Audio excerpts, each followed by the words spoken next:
Good morning, everyone. I hope everyone is having a lovely day so far. If you can hear me okay, just type in the chat box. Last I checked, there are only a couple people in here yet, so I think a few people will be kind of jumping in here as we go along. Hi, Kathy.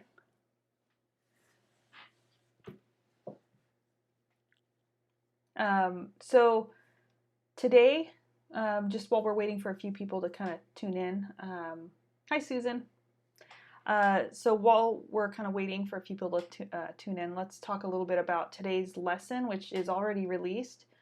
We're going to be painting the hair. So like I said, I know some of you are at different stages. Some of you have put your second pass or detail pass on the eyes, and some of you haven't. So don't worry about that. You can just kind of keep working on your painting over the next 2 weeks, 2-3 weeks, and just kind of keep pushing forward and kind of go in the order that I am in the video. So don't feel like you have to jump ahead and do the hair unless the hair is, there's just a couple of you where the hair is really, really red from the underpainting. I might suggest that you just glaze it darker or get kind of neutralize some of that red if it's throwing off some of your flesh tones. So you're welcome to do that, but pretty much just follow the same order that you see in the videos. And then probably by about Tuesday, I'll release another video for this week on painting the shirt. So now we're going to kind of branch away from the face and start to bring the other areas of the painting kind of up to speed and start to detail those. They're not going to be nearly as much work, especially because I intentionally had the model wear a pretty plain shirt. So I'll be adding some detail, some texture to it, but it doesn't really need to be very detailed. And then I'll your final lesson is going to be the background, and that's next weekend. It's kind of hard to believe. This class has flown by. So, and that I'm going to actually put a little bit of a setting behind the model. You can leave your background however you want. If you just want to add some texture and keep it kind of like the kind of somewhat violet texture, cloudiness in the background that we have in the photo, that's fine. I'm going to change mine up just a little bit. You don't have to do exactly what I do, but I'll talk about things I'm thinking about as I work on backgrounds and that sort of thing. And then we'll do some final little touches to help integrate the figure into the background, such as correcting edges around the hair, adding a few more final highlights in the hair, and that sort of thing. So that's kind of us looking ahead towards the final lessons. And I will also have a bonus video on varnishing the painting, but I think I might end up releasing that one during our final critique, just because I need to allow my painting to cure. And I had a little bit of an interruption this week. It was kind of crazy at my studio and everything. So I'm a little bit like some layers are dry, some are still wet, where I am with my process. So anyhow, does anyone have any questions about kind of what's coming up? You don't have to keep up with the pace of the videos, but just keep in mind that our final critique is on the, let me check again, just double check our month. We are already in June. So our final critique is the 15th. So we have one next week, and then our final critique will be on the 15th. So just keep that date in mind. All right, so since you're here, Kathy, let's go ahead and get started. And if anyone has any questions about the upcoming weeks, just type in the chat box there. Okay, so I think I have both photos that you sent.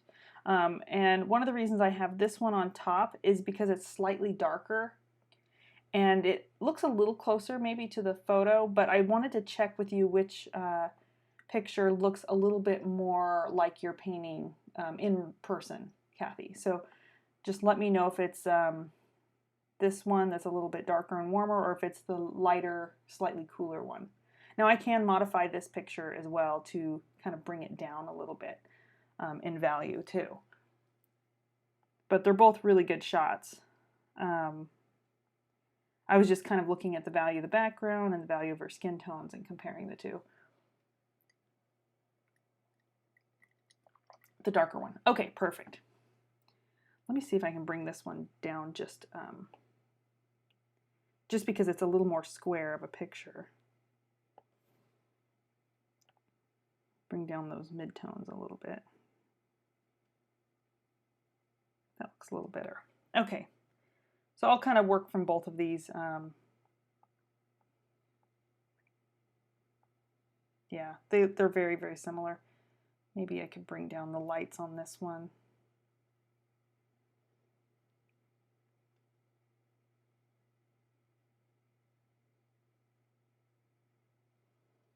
Just those brightest highlights. Let me just bring them down just a touch.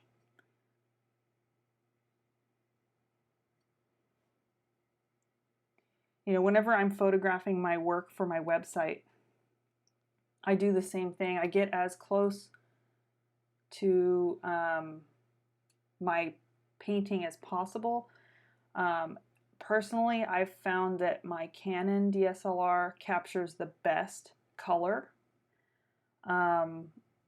Although my Nikon lenses tend to be a little more crisp, but I find that my Canon, for some reason, the sensor and just with my color palette, it tends to capture those cools really, really well. And so you guys, but still it requires some tweaking after. I usually have to take my picture into Photoshop. Of course, I go through and remove dust specks and all that stuff. But I always have to tweak the color and I'm looking at the painting right there in front of me under my light, and I tweak the color on my monitor a little bit. And that's how I get it as close. But the only problem with viewing things digitally is that monitors can vary greatly. So someone might look at my painting on a monitor that has maybe an overall warm cast, and then someone might be looking at it on a monitor that has a more blue cast, and the painting will look slightly different.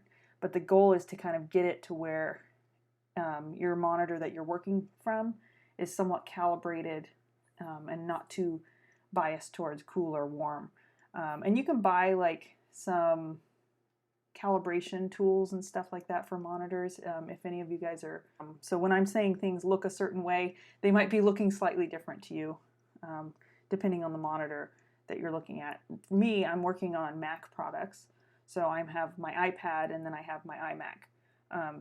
And there's even a slight difference between looking at this photo of your painting on my iPad and looking at it on the iMac. It's just slightly different. Not drastically, but you know, there's a slight difference.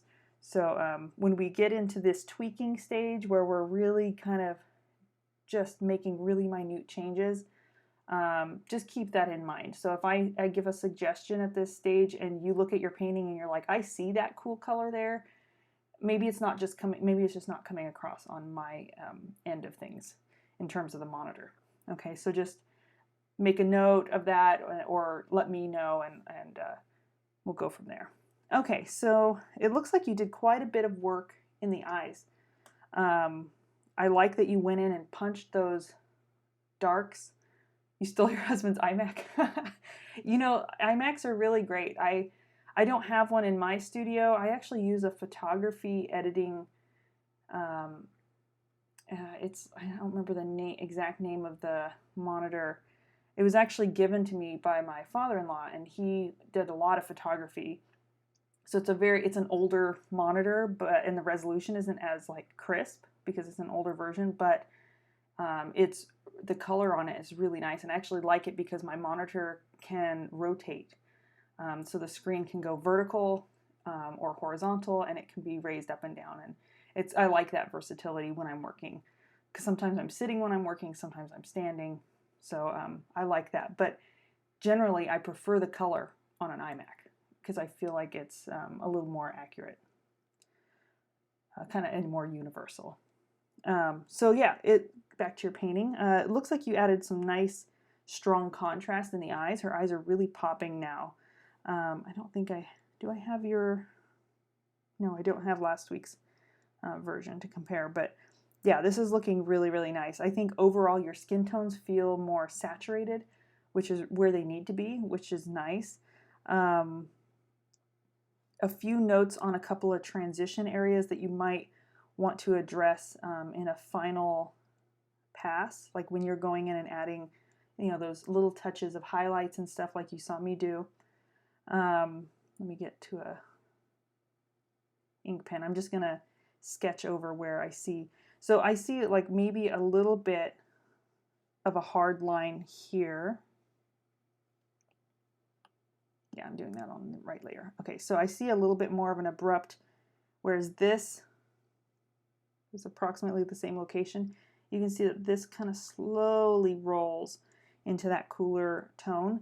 So I think if you took kind of maybe a value like this, and you just very thinly scumbled it this direction, and like you could kind of even take a dry brush after you scumble, you know, a little bit overlapping this transition, and then you can kind of push back with that dry brush in the opposite direction, and it will help to kind of create that really smooth, subtle transition. The only area where I see a more abrupt plane change is like right in here, and maybe that's what you were indicating. It just got too far to the left. So try rolling that form a little bit slower. And it's just a matter of bringing that light over the form just a little bit. That's going to soften that color in her face too, just a little bit. I do like the color that you have here. She has that slight ruddiness to her cheeks, so I think that works really nicely. Let's look at a couple of other areas. Your edges and forms look really nice on the left side. I don't see anything that's jumping out to me that feels like it's maybe too harsh or too abrupt. The forms roll really nicely from shadow to light and back into shadow, going this direction. This line might be a little hard, but actually maybe it's more just that we need to brighten up the lips just a little bit, and that might help balance out, you know, that kind of edge there. I'm just kind of taking a survey of some of these different areas. So I think you could go maybe a touch lighter right in here, just as that brow bone rounds up. You don't want to carry it down too far, so you just want to concentrate it right there. I think definitely like the lips need to be lighter on this side, maybe lighter, cooler pink. Right now they're taking on more of a brownish tint, or at least that's how they're coming across in the photograph.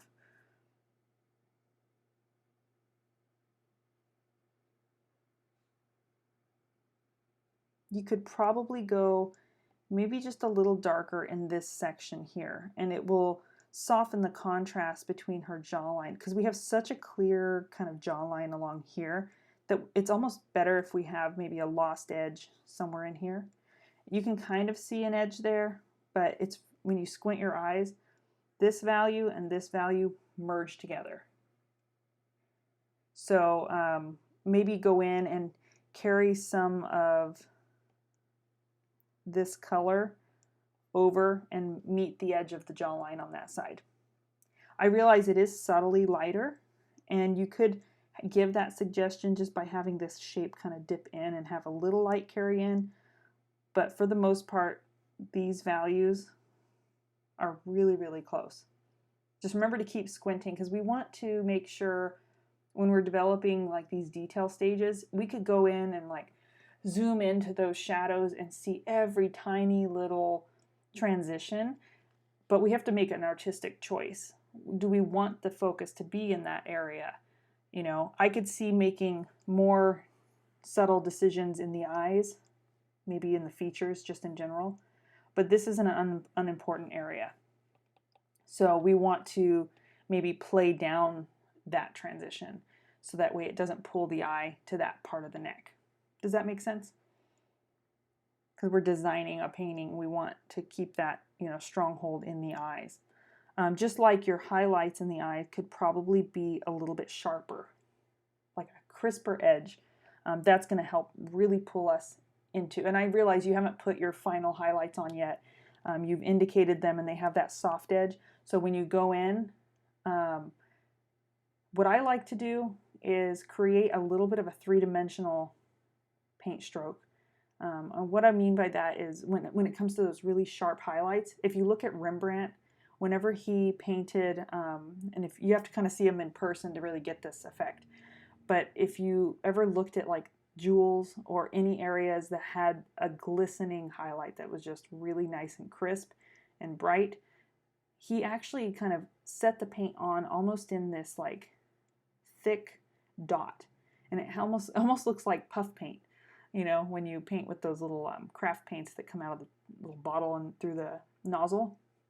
But it creates this three-dimensional kind of glow because the light, the physical light lighting your painting is actually catching that as well, in like a sculptural sense.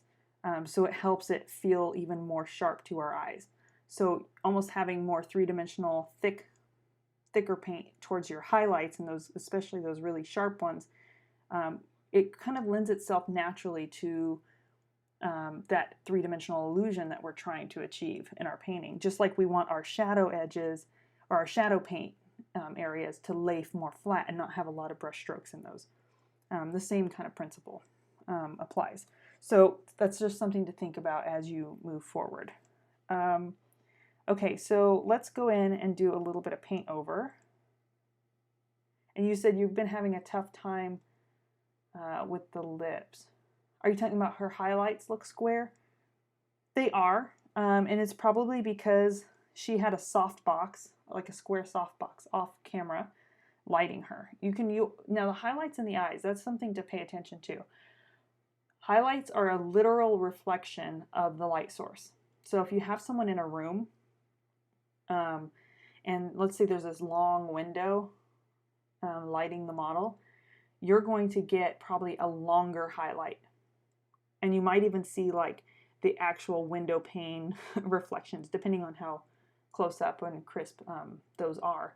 But that's something to, and that's fine. Her highlights can be square. You might take, it might take maybe 2 strokes of thicker paint to achieve that square, or maybe you could use a very, very, very small flat brush to apply those highlights if that makes it easier for you. Oh, are you talking about the square in the lips or in the... Sorry, I'm getting a little confused. Which part are you talking about square? The highlights in the lips or the eyes? Because they are square in the eyes too. You can see that there.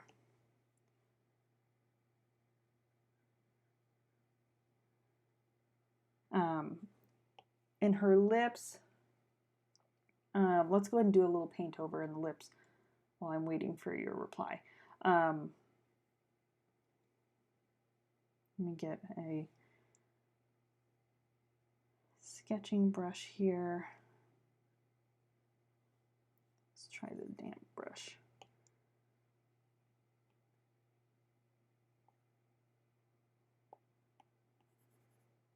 These don't imitate oil painting quite as accurate, but because I want to preserve some texture. But okay, so let's talk about some of the lips. Now, one thing I'd like to know is I do like that rich red that you have there in the ear. That looks really nice. Okay, so with the lips, I think, like for example, if we look in this area, it's maybe a little lighter and more chromatic. Almost think some of the colors you had there in the cheek, but we're gonna beef them up a little bit with maybe some alizarin and maybe a touch of cadmium, just because she's a little bit more warm-skinned. So if you go into, while it is dark, it's also very, very rich. So if we just went in and just lightened up. Now, I remember last time we had, oh, okay, so you meant the square in the eyes. Yes, yes. Okay, so I know last time we had talked about her lips having more purple in them in the shadow side. And it looks like you've achieved that, so that's good. Now we just want to bring up kind of more of those chromatic reds and warmths in the light side, anywhere where the light is touching the lips.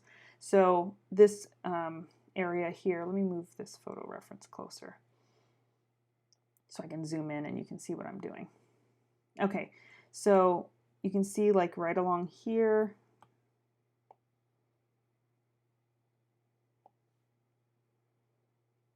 it gets very, very red.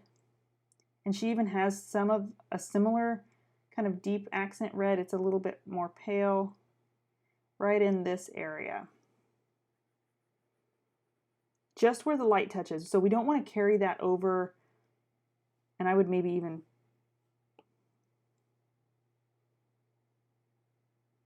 take that a little darker.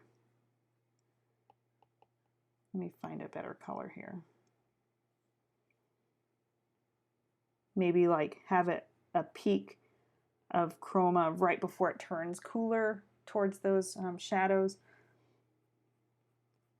So like accenting a little bit of that warmth. And then when we get into her lips, because she's not wearing like a lipstick or anything that seems to be tinting her lips, you kind of have these peachy tones kind of mixed with the mauve tones, but I think we want to emphasize maybe that red, peachy red. So what I'm thinking is maybe relying more on some cadmium, cad red, rather than as much. Now you'll probably mix cadmium red with a little bit of alizarin crimson, a touch of blue, and white. And I'm thinking that will probably give you something close to what you need. Because if the cad red, which is a red-orange, especially if you have cadmium red light, which is what I tend to use because it's more different. Cad red deep is a little bit more blue and cooler. So it depends on which one you're using. Do you know which one you have?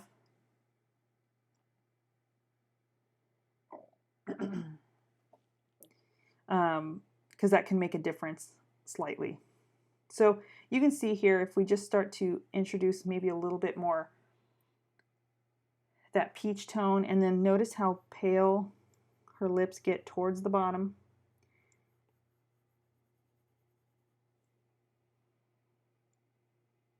And then finally, I mean, naturally, as you add more white, so you just have like cad red medium, like just normal cad red. That's fine. It's kind of a middle ground. If you find that it's still kind of creating too cool of a color, you might try introducing a little yellow into it. You could use the lead tin yellow or Naples yellow with the cad red, and that's going to give you more of a peach tone. It depends, because cadmiums can vary across brand too. So, you know, you guys might be getting slightly different colors than me just because of brand differences.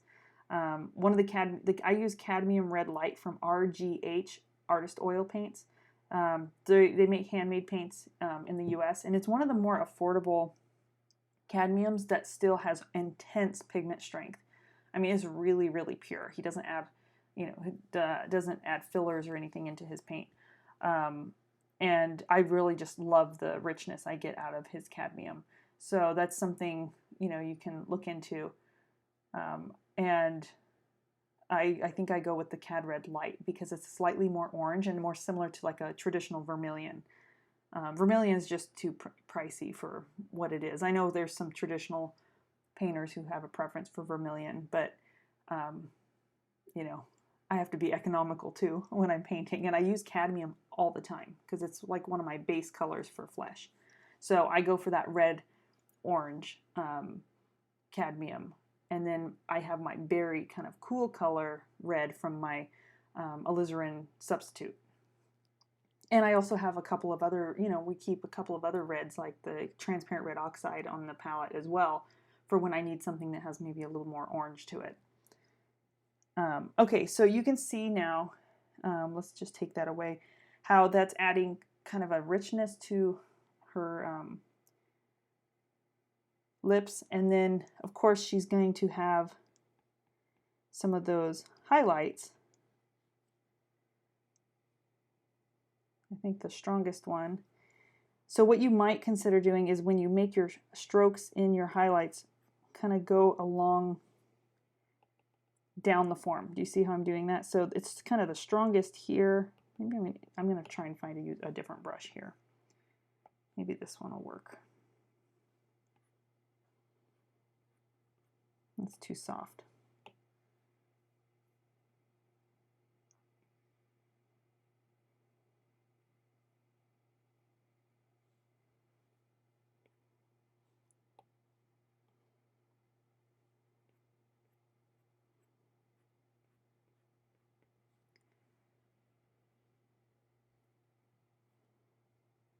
So often when I'm painting that slight texture in the lips, I kind of treat it like I paint hair slightly. I will paint the highlight and then sometimes I pull that tone, light tone, back into the highlight to break up some of that shape.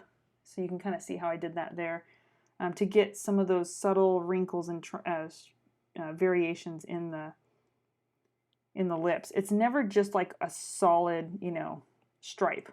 There's always going to be like some variation, maybe some breakup, but you also want to balance that out and not have it too strong kind of everywhere.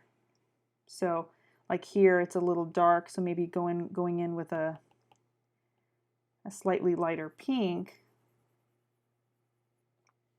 to kind of soften that transition into those highlights as it reaches that corner of the mouth. She has that real kind of saturated pink kind of towards the bottom, but it should maybe be a softer edge as it merges into that yellow skin tone. So maybe get rid of that brown outline there and just soften that edge a little further. You can see that difference there. And on the left side of the lip, she does have those little pinkish highlights as well, but they're a little bit more sparse and a little more broken. So just adding a few little glistening strokes here and there.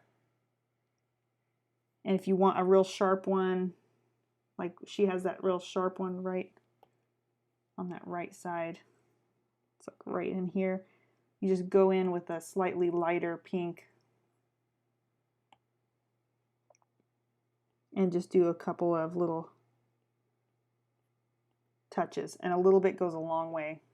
And you won't want that carrying all the way across. Even if you see a bunch of little specks, try and simplify it a little bit. And even that's a little too strong. If you want more of that soft, natural look, maybe something just a little softer, like that. So if we look at adding that warmth and leaving those shadows kind of cool, I'm just using the eraser here to remove some of that red. Then when we go into the upper lip, we would do something very similar. Her upper lip is generally a little cooler, but maybe introducing some of those slightly pinker tones right in here in this part of the lip. And maybe a slightly more saturated pink just before it turns over. Get a smaller brush to get in there. So you can see picks up just a little more of a hot color.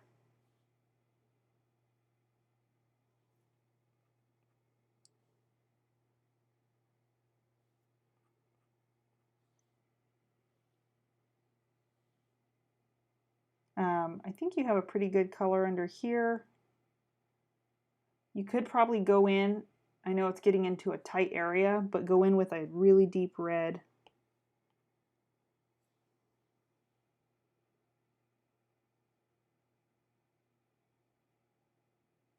And I would maybe even, personally, I would just punch it a little bit darker, and just get that real subtle accent in there. And maybe instead of having it equally dark all the way across, add a little accent on that outer corner, but leave it soft in the middle.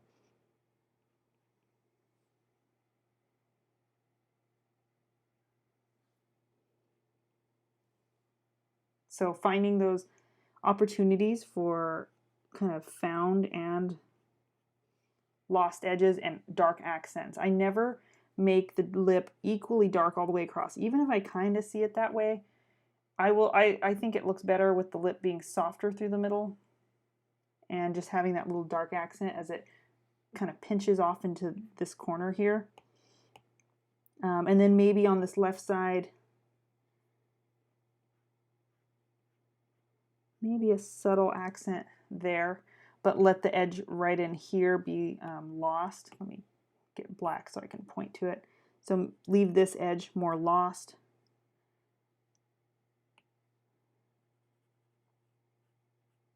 And then have a little found edge right here.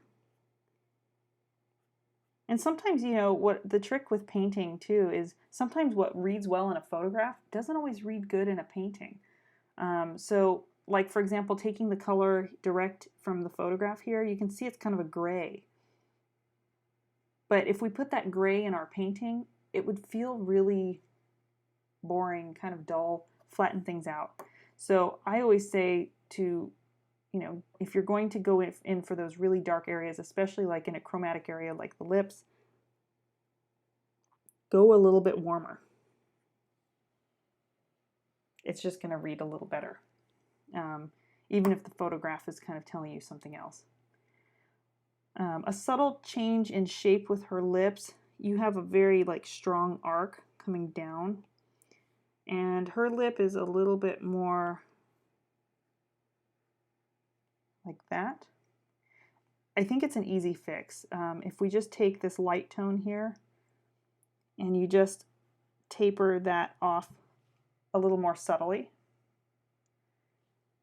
and maybe cut this down just a touch, you're going to get her lip shape just that much closer to her actual shape.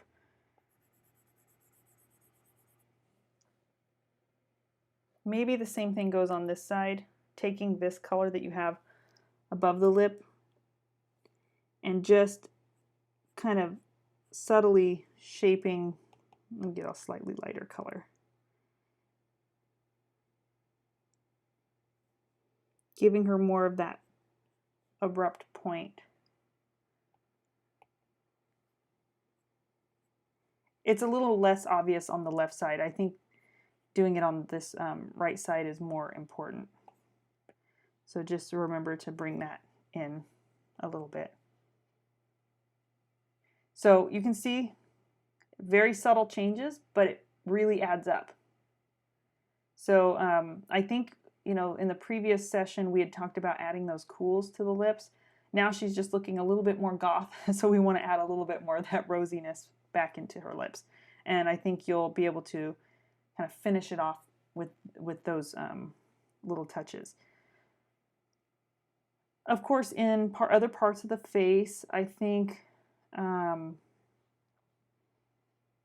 where you could maybe find a little bit more diversity is just looking at those highlight points, maybe adding those subtle, that was not very subtle, hold on, those subtle little accents that you can use to help bring a little more accent to the form. You have nice highlights in the cheek here.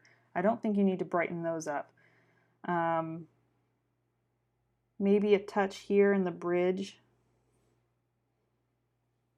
You can see a little bit more of a light accent there. And just, she has a little touch of more light above that brow. And you can see a glistening light on her brow bone there. It kind of crosses the form of the eyebrow. And that's a great opportunity for you to break up those hairs a little bit and make them just a little lighter through here. You can have a few darker strokes, but that will help to find a more lost zone for the eyebrows. And then you could even take kind of a medium dark. You don't want anything as dark as the eyebrow color, but maybe a medium dark, and then you can go in and add those little stray hairs and kind of break up some of the solidity of her eyebrow shape. You don't want it to feel like she has penciled on brows. She has very natural brow shape. So those little touches, even kind of trailing off and, you know, adding just a few. Don't go overboard, but just a few can really give a more natural feel. And another area I always look for that is also right there. Usually you'll have the hairs kind of come together. Let me get a dark pencil. So right here and like right here, you can see the hairs kind of merge and create more of a flat edge, but they start to break up edges here and when the hairs start to change direction. So looking for opportunities where you can take that middle to dark brown and just add little breaks, pulling out from the form, or even cutting in if you feel like, you know, her eyebrows getting too thick, then you can even take some skin tone, cut in, do the opposite. Sometimes that's even a good idea just to do first anyway, and then you can kind of come back in with your dark and pull back out, and it just creates those subtle changes to those edges that give it a more natural feel.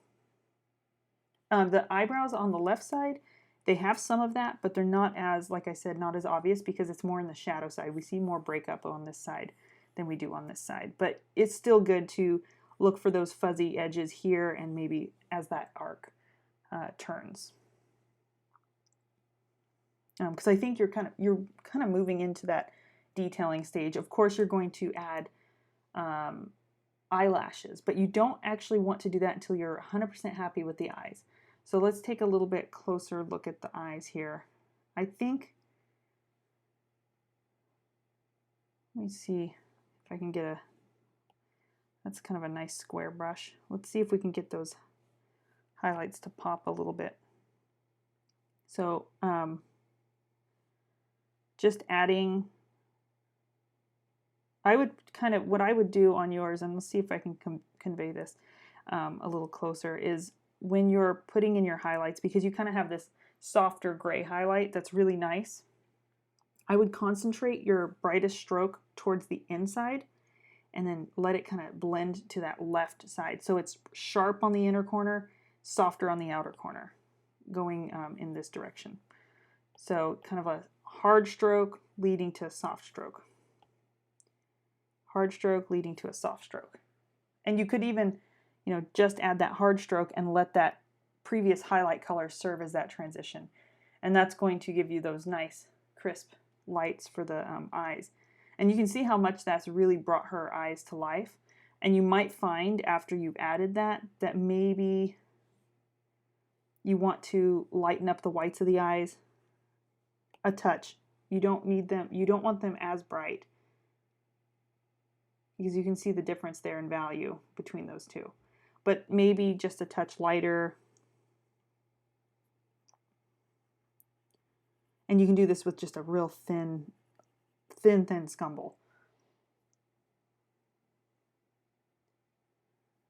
Maybe a touch here towards the bottom, and then have it get darker as it moves up to the left. And just a little bit lighter on this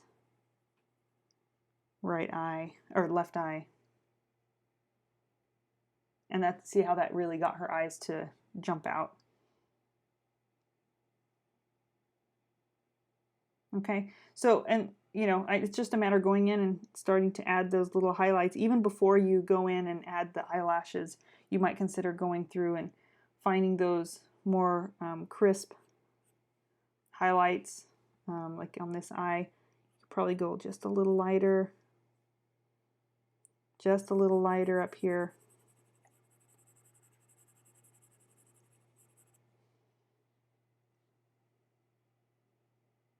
Those little things add up. Okay, so do you have any questions?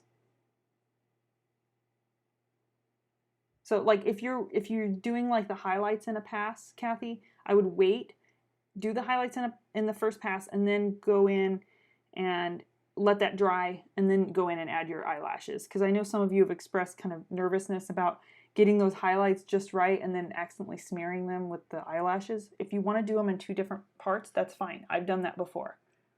Okay? All right. Good job. So I'll send this to you. I'll send you the one with the drawing suggestions Or they're not really drawing suggestions, just areas to pay attention to, and then I'll send you the one with the paint over. Okay? All right. Good work. It's looking really nice. Okay, Angela. Are you here, Angela?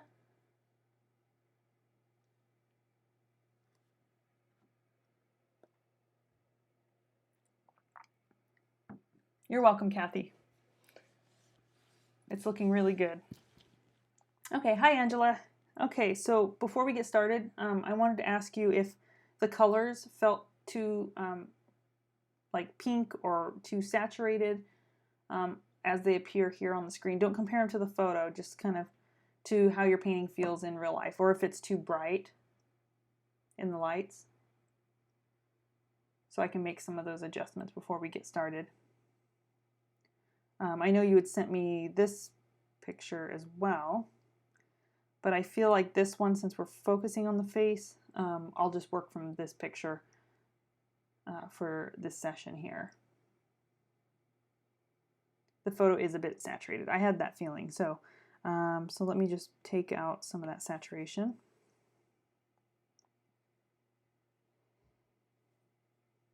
And sometimes cameras will really enhance the color, and it doesn't feel as natural as it feels in person. Is that a little bit better? You could even bring down some of the brightness too. Is it more like, my feeling is that it's probably somewhere right in here.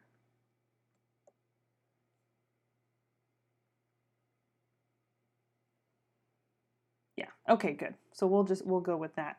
Now I think you had expressed your concern about the eyelashes, right? That they were like maybe a bit heavy. The eyelashes can be a trick to do, and you know, for me it was about finding the right brush to do the job. And what I have found is either you need to get as fine of like a liner brush as you can find, like a pointed round. And I find that the longer the hair, the kind of more soft the stroke is going to be. It's not going to have as much of a solid kind of edge. You can look into a couple of different types of brushes, but there's some called riggers, Riggers. And they kind of look like, they're used a lot in like watercolor. So if you can't find what I was using, which was the long mongoose, and I was using an older one that was kind of messed up, so because the hairs are kind of sprayed out a little bit. But you could try to find a rigger brush, which you have like the ferrule here, but they're really long, and they come to a the hairs come to a nice, very long point. They can be a little tough to control, but they do tend to create those like softer strokes. So try experimenting with a couple of different brushes. You can also try finding an old brush that you don't care about and cut away a lot of the hairs or pull them out. Take some tweezers and kind of thin out the brush. It's easier to do that if it's like a natural brush. Pick something that's maybe a small pointed round or like a long filbert, and just pull out a few hairs, and then you kind of have the hairs spaced out, and that can make it a little bit easier as well. And we'll talk a little bit about that too when we do the hair. When we're actually painting the hair texture, I use very similar brushes to what I use for the eyelashes. Not always the real tiny one, it depends on where I'm working. Okay, so I think your colors are looking really nice. I think maybe there's a few areas where the transparency, let me grab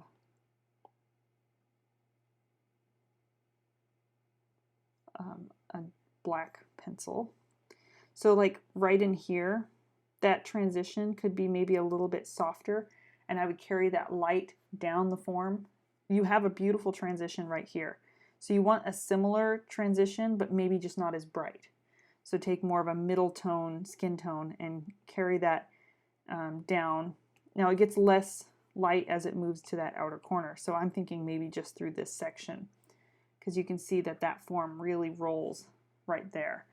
Another thing that would help is to carry a little more light over. And if you painted your eyelashes and they're too too solid, don't worry, don't stress out about it, because you can always go back in and cut in with the lights and break them up a little bit with a really fine brush as well. So that's what I would suggest, is letting this area dry and then going in with like a skin tone and coming in, and you want the edges kind of soft, but you can kind of break them up a little bit. Remember, eyelashes do cluster, but you can see even just doing that has already broken up the eyelashes a bit. And you could do the same thing on this side. Just take whatever skin tone is in that area behind it, and you can go back in and kind of paint. Like this one here is real big and solid. You might take some of the skin tone up here, and you could scumble over it, and then try taking, now I'm using a pen brush, so it's not actually creating those soft edges, but you could also, let me try it with the other paintbrush here. It worked well on that left side, but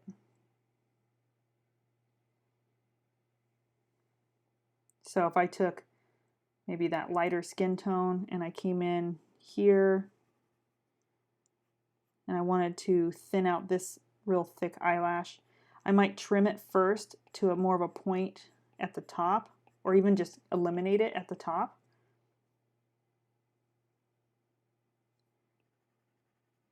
And then make it more thin at the bottom. And then you could always go back in and add those real tiny ones, the kind of shorter. Let me grab a dark. So you could always go in and add those once you find a little bit of a better brush to work with. Remember, eyelashes kind of start off thicker at the bottom and then they get thinner as they come up. And this isn't the best digital brush for that, but they often end up in clusters, and I always like to think of them as you might have like long, maybe a shorter, a shorter one, something like that. And so when you're thinking about clustering them, try looking at them as clusters like that. Not all of them are going to be equal length, so you could even just take skin tone over to some of these and just cover them up a little bit. So yeah, it's not the end of the world to, if you overdo it. I've overdone it, and I tried to correct it at the same time, and I end up smudging it. So you could always just wipe it off if you're not happy, if they're still wet, or you can let them dry and then just go through with skin tone and even scumble over just very lightly the very top of them, maybe where they got too long. You could paint over them completely and just reestablish. So there's a couple of options there for breaking them up and making them a little bit more subtle. Okay, so a few things in the eyes. I feel like on this side of the eye, maybe your shadow in the eye could be a little bit darker.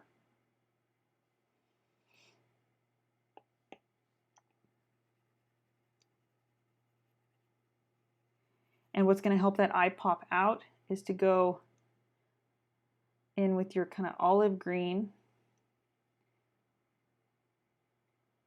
Go maybe a little more yellow with it.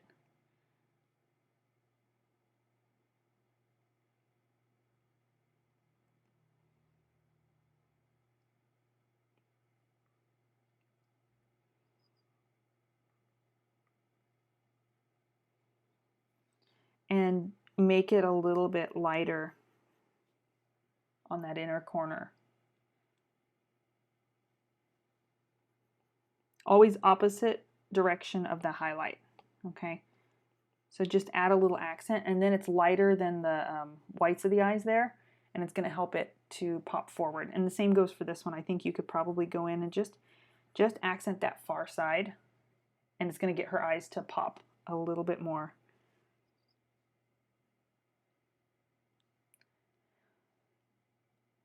Let's see, I'm just looking at it. I think on above where you have this line for the underside of the lid meeting the white of the eye, I think you need maybe a little bit more of a shadow color there as well. And it probably should be just like a middle gray, but just adding a little soft cast shadow. Hers is pretty blue. You don't have to make it as blue, but just make sure it gets a little bit closer maybe to the value of that underplane right next to it, and then it fades out into the white of the eye, and that's going to help create a little bit more of a natural transition to the whites of the eyes instead of having it hit that color so hard.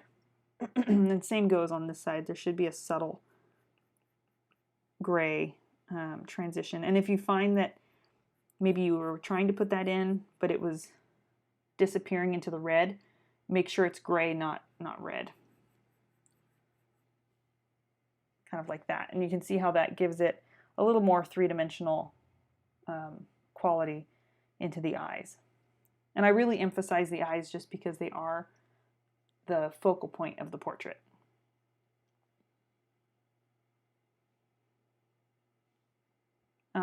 Let's see.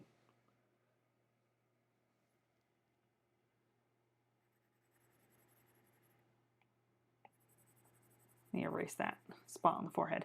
Okay, so have you, just a quick question, Angela, have you glazed your portrait and gone back in to paint the highlights like I did in my demo? Or is this just the second color pass, not the third?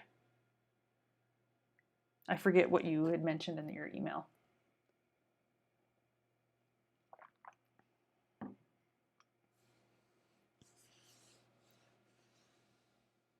You have, okay. I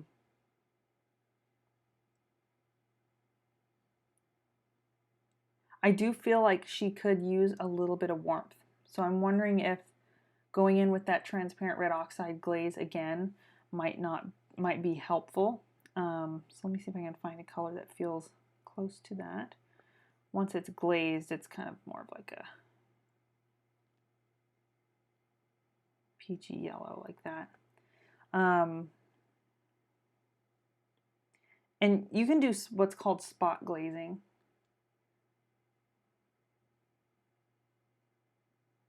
So your highlights don't really show, it looks white.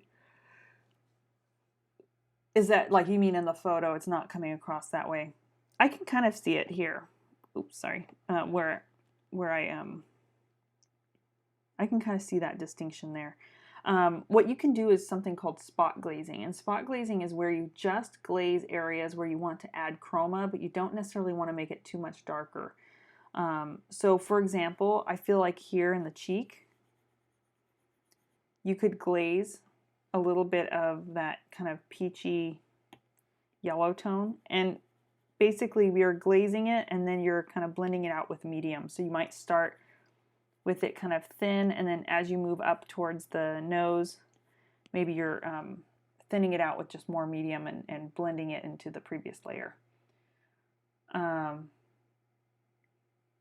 Okay, so if you can't see the colors that well and they look just white, what you need to do is bring the value down just a little bit, because it's kind of a fine line between having enough chroma in those different whites, the pinkish white, the bluish one, and the yellow.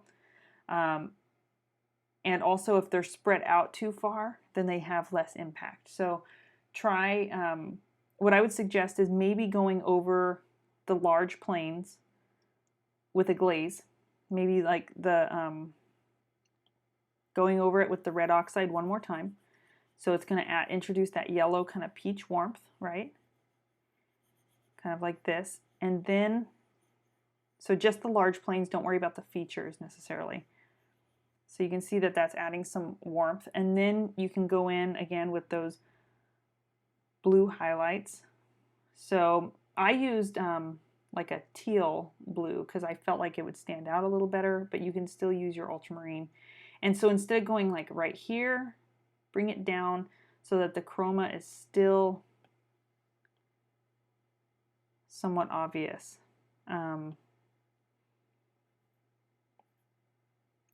And you could even have it to where the, maybe just slightly lighter. So right next to it, you're enhancing that blue chroma. Then you have the yellow in the same value. And then you have the pink, which is a cool pink.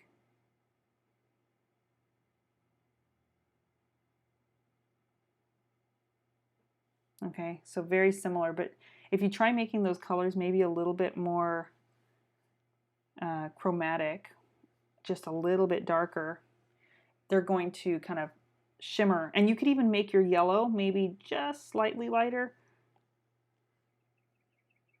But you can see now having those around each other is even though they're not bright, real bright in terms of value, the colors kind of vibrate off of each other. Does that make sense? And sometimes that can have more impact than just a single color. And the way I tend to see it is, you know, you kind of have to just look at the photo and see where the colors are playing together in that way. And you could have lighter versions of those blues. So like if you feel like maybe it calls for a lighter blue, but if you're not seeing the chroma, then it could be that you're too light. And you don't want to overblend them too, because that can cause that as well. Cause it to kind of disappear. Okay, so so yeah, I would try glazing again and doing a second or kind of another pass into that glaze with those highlights, but try pushing the chroma a little bit in those colors, just around those highlighted areas.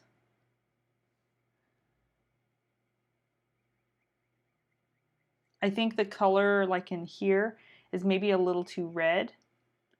On her, it's a little bit cooler because it's starting to push over into the shadow. So you might take this bottom rim here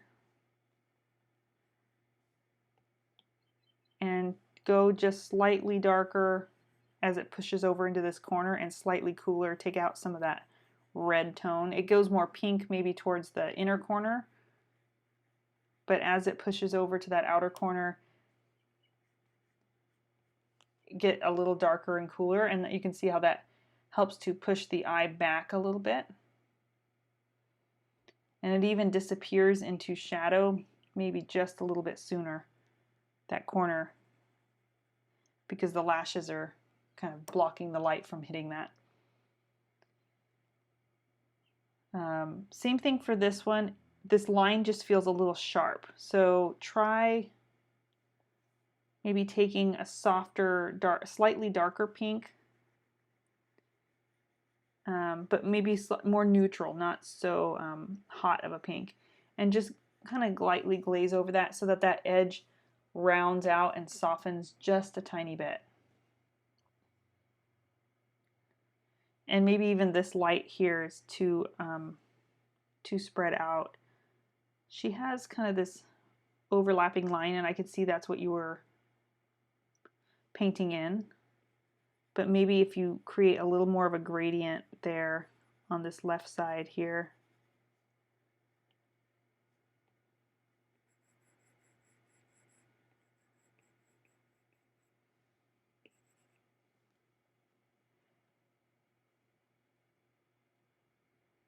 Gets warmer towards that inner corner too.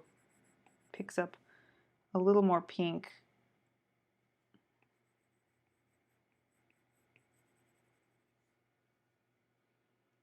And then this edge gets, this is an opportunity for like having maybe a blue similar to this one, but maybe just a little bit darker. That will serve as that transition tone to help this edge soften out. And you can see it carry up into this area as well.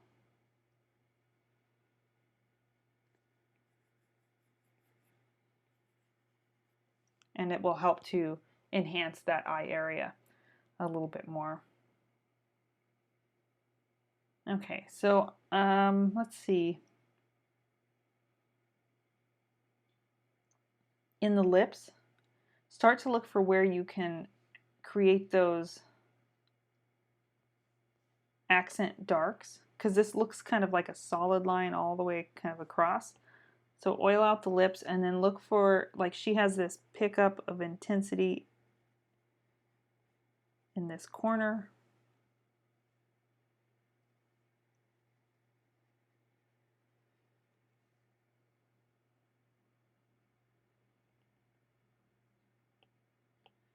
It could also be that this needs to come out a little bit further, that darkness. And then have it kind of soften through the middle and then pick up a little bit more dark right through that middle of the Cupid's bow dip. And maybe I'll make that even darker.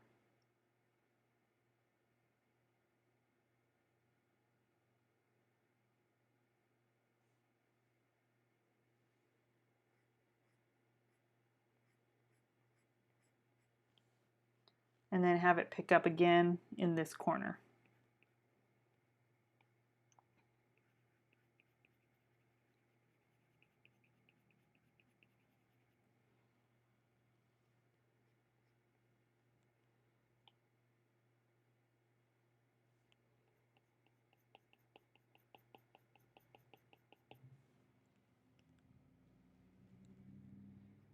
And she has not only that dark spot, but then there's this little mini shadow that's kind of more of an orange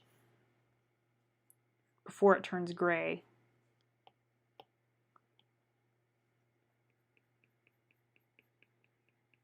That helps just soften it into that corner, that hollow. So try making that maybe just a little bit deeper.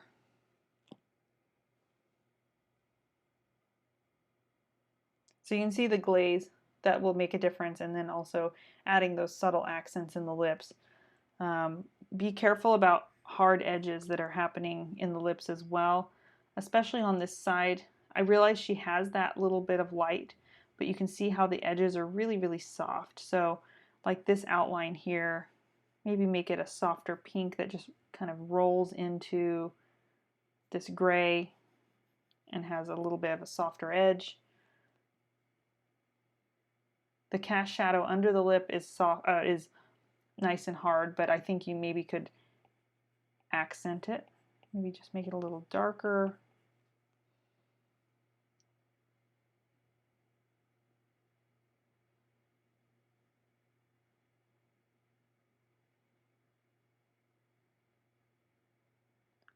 You might try taking like a warm glaze, even just the umber, or not the umber, sorry, the transparent oxide red, along with a little bit of blue. So it's nice and transparent, but I would glaze over the nose a little bit, both over the cast shadow and the form shadow on the nose, just subtly. Let me do that with a better brush here. To kind of try and unify this. I can't tell if it's sunk in or if it's that the shadows got maybe a little opaque there. But try unifying that, just that shadow area.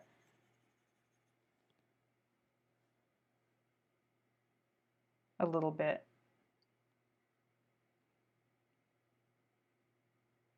Okay, I think those are all my suggestions for this week. I think that's plenty for you to do.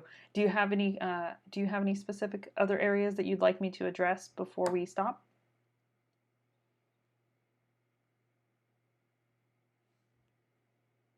So again, I'll go back and forth between the two. So making those eyes a little more subtle, softening out some edges, darkening some of the whites of the eyes, and adding some accents in the lips, glazing those large forms. Okay, good, good. All right, really nice work. I look forward to seeing your work next week. Thank you for hanging in there, everyone. I know the critiques are going a little longer today, but we are kind of getting into the little nitty-gritty, and it's a little bit more helpful for me to show you kind of as we go along instead of doing all of your edits in the beginning before our critique. Okay, so Susan. Are you here, Susan? I think I saw you earlier. Thank you for sending a close-up of your portrait. I know you sent me this one as well.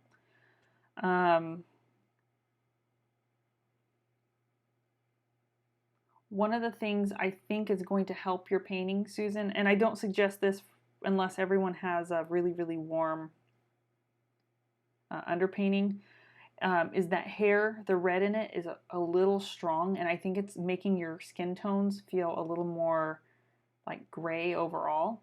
I love the color variety that you have in the skin. I think it's just that saturation that we have here in the hair is kind of overpowering it. So what I would suggest is taking a little bit of like ultramarine blue. You could either do it straight ultramarine, or you could mix it with a touch of like red oxide or something. It's slightly warmer.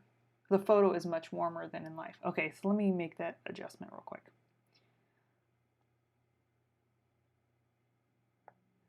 I'll adjust this one first here. Let's take out some of that. I didn't want to adjust it too much because I don't want to lose those colors in your skin tones.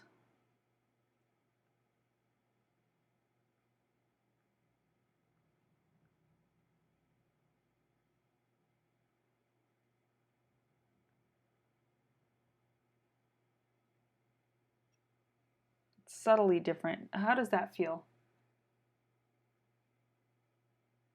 I took out some of that red.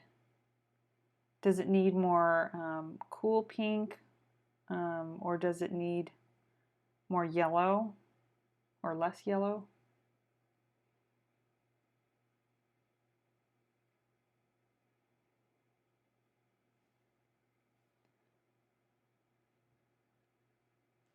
I could also try maybe, wonder if making the shadows a little less red.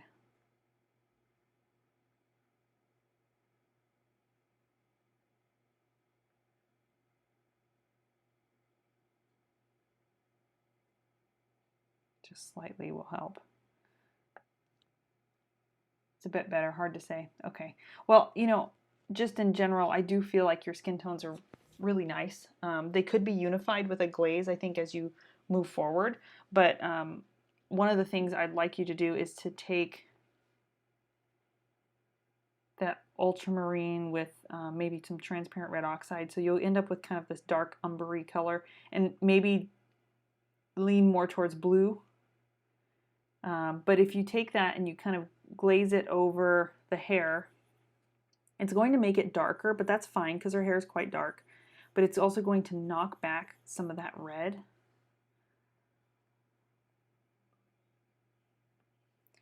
And it's going to balance out the feeling just for now, before you actually get into painting the hair.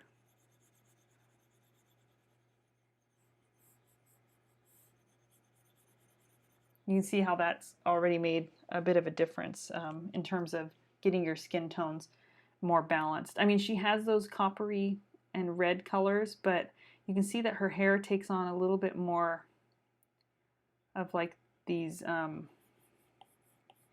more opaque kind of browns in certain areas, and they take on more kind of golden tints, yellow tints rather than red. She has some red undertone in certain areas, of course. We see it in here, but it's more maybe a copper red rather than a real deep red. And that's, I'm just going to do a quick paint over just to give you an idea of where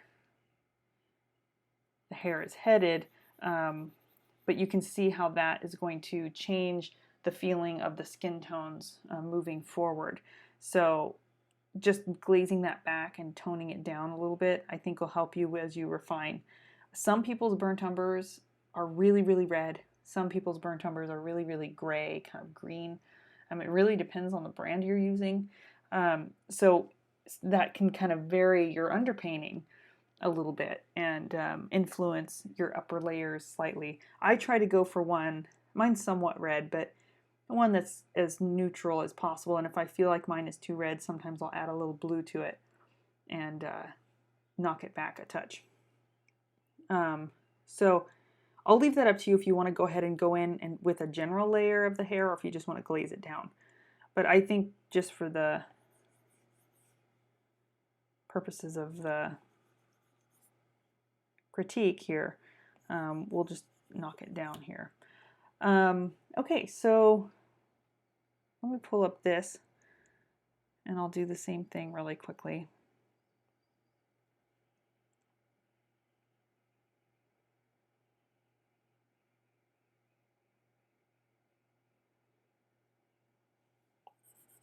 Just knock these down a little bit cooler.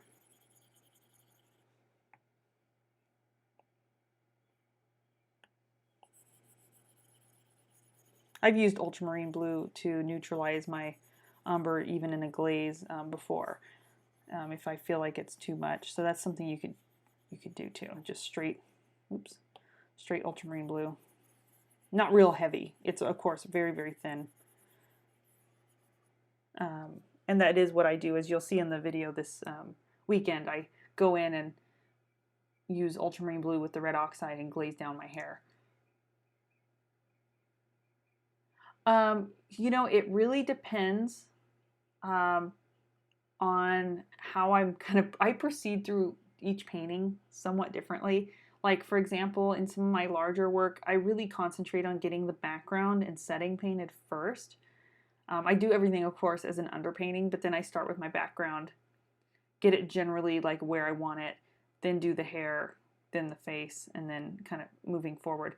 Because it takes longer to get through the painting, you know, I work in many layers, and sometimes the background gets two layers, sometimes it gets more. But like hair and that sort of thing, I don't go in and detail it right away. If it's blonde hair, I will still start with my, I still work dark to light. So I will start with the darker undertones and then move lighter and lighter and lighter with each layer. But I kind of do it maybe simultaneously as I develop the face as well. Especially if I find that my underpainting is conflicting with the colors that I have in the hair. So yeah, it's kind of different. But for the structure of the course, I didn't want anyone fussing with the hair until a little bit later, just because there was so much work for us to do in the face and go into depth on color and that sort of thing. But if at this point, I feel like if you wanted to go in to the hair, you could. Even if it was just applying maybe the general mass tone and not the detailed texture, you could do that if you'd like. If it kind of would help, you could do those bigger forms and not worry about the little highlights. But I would watch the video on how I paint hair, because a lot of it is wet and wet to get those edges. So maybe watch that first, and then you can decide how you want to proceed. You could just glaze it down and knock the color a little bit on the darker side and more neutral, and then come back in and paint the hair more detailed once you're finished with the face. Does that make sense? So what I'm going to do really quick is, you said that this was a little bit warm, and I didn't adjust the close-up yet. I just wanted to take out some of the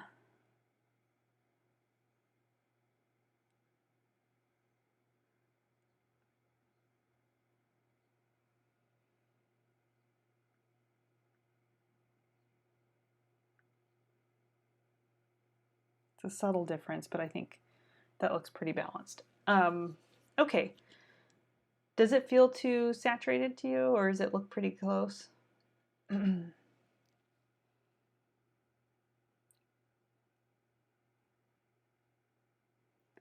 Okay, so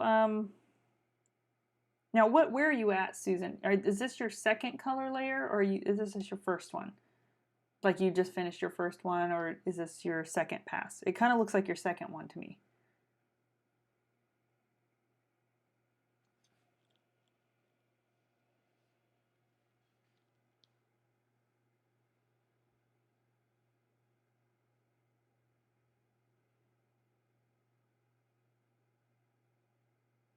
You've only done half of the second pass. Okay, so where have you done the second pass? Is it in the forehead and the cheek? Kind of looks like on the left side. I think you said you hadn't gotten to the... I'd have to look at your email really quick. Hold on.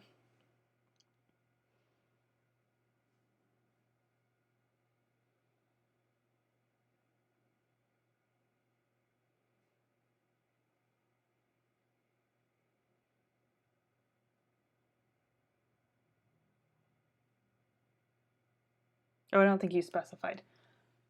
So you haven't touched the eyes, lips, nose, or the shadow. Okay, that's good. So you kind of just focused on the large planes, but not the features. Okay, that's perfect. Okay, what I would do, oh, excuse me, moving forward is I feel like some of the edges, like across these areas, let me get a pencil so I can draw here.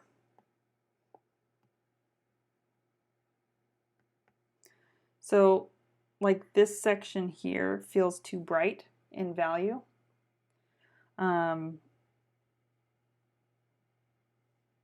Maybe also this section here. If you kind of squint your eyes at like this area here, and you squint your eyes looking at your painting here, you can see that yours is feeling a little more intense in value. So what I would do is work on maybe pulling some of those shadow edges. They don't need to necessarily change the shape of the shadow, but maybe you might have to go in and repaint that edge so that way you can build a little bit darker midtones through this area. And she has a real tiny shadow kind of here that kind of skips across and can go a little bit darker. So you've done forehead, cheeks, and chin area. Okay. And you can also see that she has this little section here on her face where this kind of form pulls in, and you have the shape, but I'm not sensing that form kind of pulling in with the midtone. So I would suggest going in maybe with some of that form there and try wrapping that in a little bit. It gets light like right around here, but if you compare that value, you can see the difference between this one and this one. And yours here and here feel more similar in value. You know, lightness and darkness, not necessarily color. So I would concentrate on getting that nice rounding to the form there. You have nice transitions back in these areas, and actually across here looks good. Maybe the same thing happened here. It got a little bit too light. If we isolated that value there, not even minding the color, but just looking at the value, you're maybe 1 or 2 steps too light. So try going a little bit darker, just as those. Sometimes it's just a matter of finding another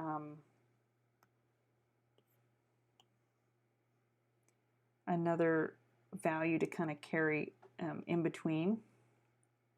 So like I think the value you have here is probably more appropriate like right here. So maybe you need to find something that's between this and this value that is a little bit, it's kind of a neutrally pinkish tone. It's very, very neutral if you look. So it can be a fairly neutral color, maybe slightly more pink than what you have, but that will help in that area as well. Okay, so I'm just kind of taking a broad survey of all the different areas.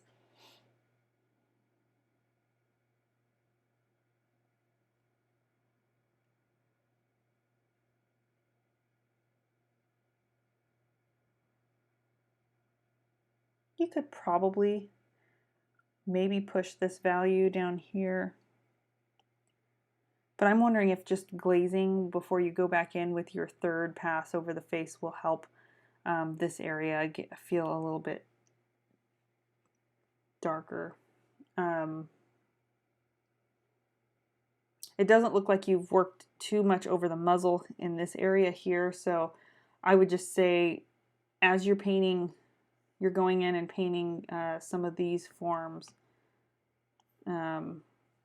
Like you're going in and repainting this section, go ahead and carry it over a little bit. And you can go ahead and treat kind of this whole area in one pass. Like as you're moving forward, go into the lips for your second pass. She has that very subtle transition. I think you're getting some of that, but maybe just it needs to feel less kind of segmented in terms of the value transitions. And I know you probably haven't gone in there and done much of that, but as you're working on this area, because all the forms kind of flow into one another,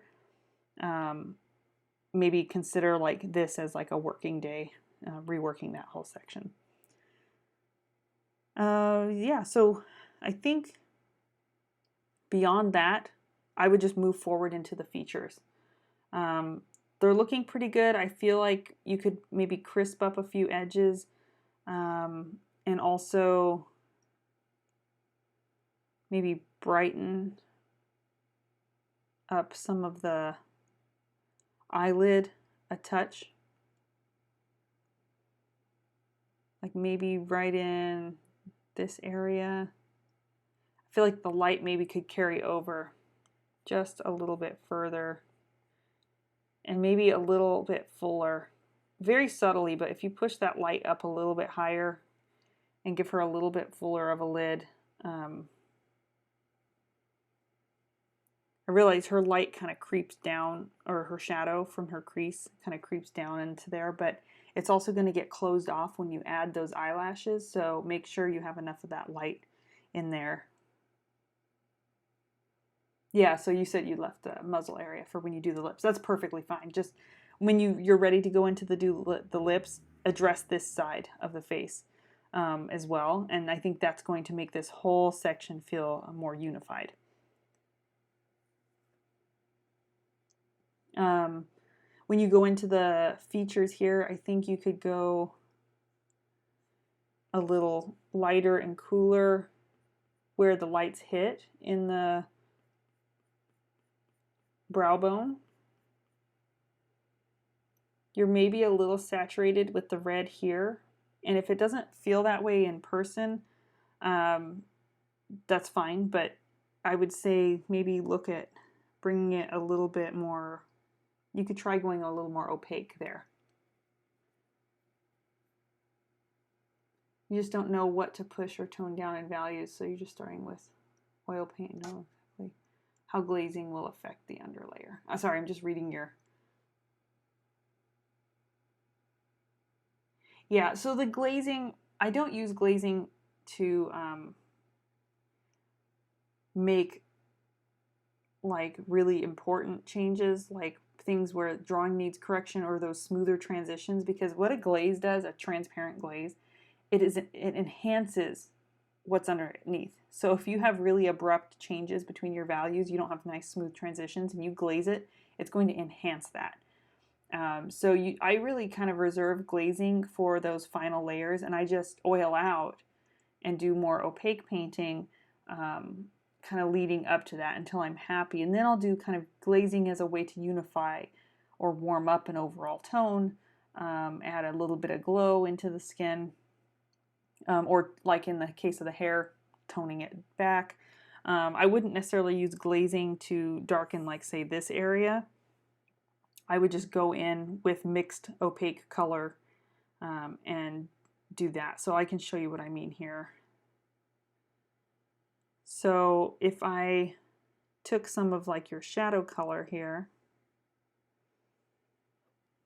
I would go in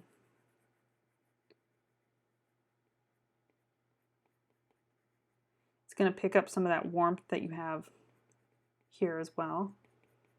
And then maybe you just need to take this darker green gray that you use and use it in building up more of a dark connection there, and to transition a little bit more softly right along the edge of that shadow, and then where this carries in, kind of look at that rhythm of that form. There's even a little bit of darker pink as it carries down.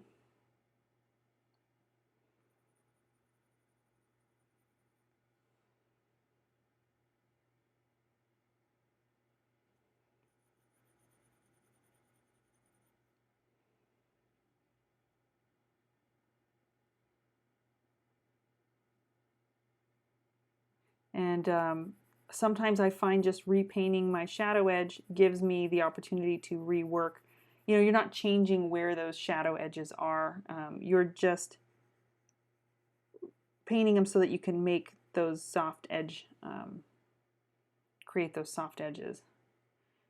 There's a bit of a jump between your core shadow and this reflected light, and I'm wondering if in some areas like down in the jaw you need to carry the red up into it a little bit and make maybe that core shadow less black. And then as it moves up in this corner, maybe do the opposite. I know it's real dark up there.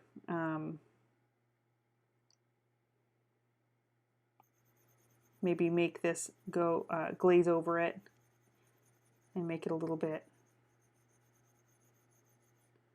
darker so that you get more of that slow gradient across the jawline.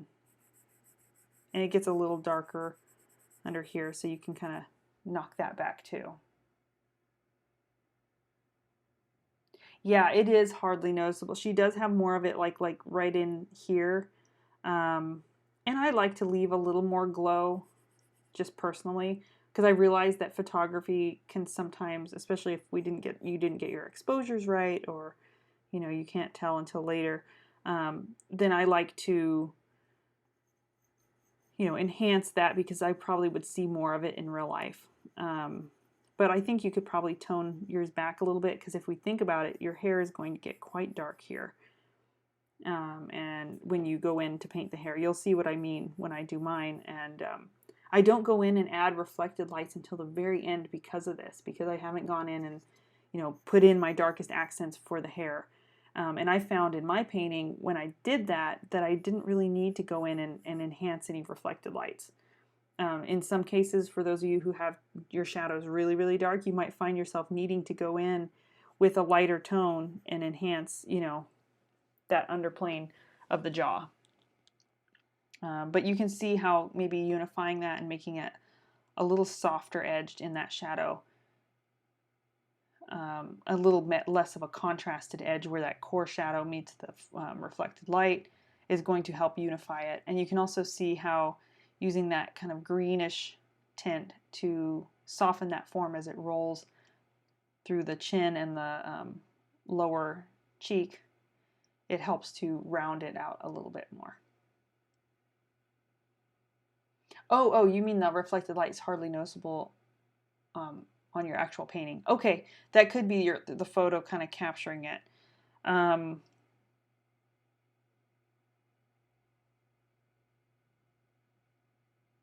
It could just be accenting. Let me look at that other picture here.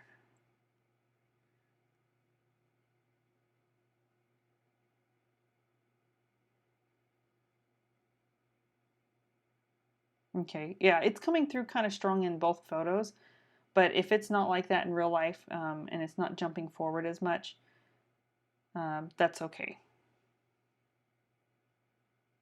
I'm mixing up my layers. There we go. Okay, so I would say those are my suggestions for now, since you haven't gotten into the eyes yet. I would just go in continue to refine them. Go get into the lips and the nose and add more color in the tip of the nose. Make it a little bit more red and pink. And then definitely address that side jawline area right in there. This area here. I'd say that's the most important section before you go into that, third or fourth layer. Now you guys don't have to do it in 3 layers. If you guys need more layers to get your painting to read how you want, then that's fine. So don't worry if it takes you more layers to get where you want to be. Do you have any other questions or other areas you want me to address before we stop?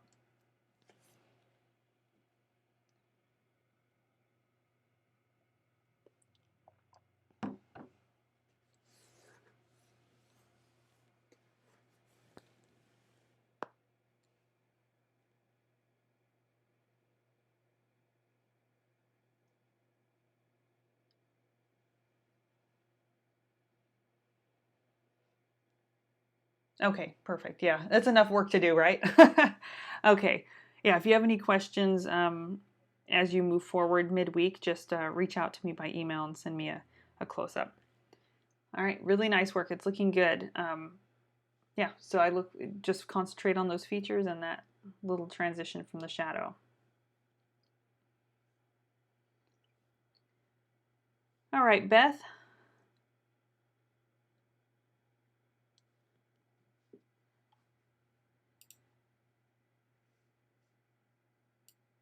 You're welcome.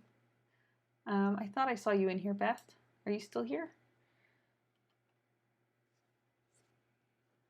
Before we begin, I just wanted to check and see how the color was reading. My feeling is that it reads a little warm. This picture is a little blown out, so I'm going to go from this one, also because it's a close-up and we're kind of focused on the features here today. So how does that feel? Does it feel too bright or the colors feel too warm? I could play with that a little bit. Sometimes it's just a matter of saturation too, so desaturating can bring it a little closer to how it feels in real life. I know that some phones, their cameras tend to oversaturate some colors. Like mine has a tendency to really oversaturate the yellows or the reds. It's a little bright. Okay, so let me try bringing down the brightness just a little bit. Maybe the curves here, bring down the highlight. That probably feels a little more like it does in person.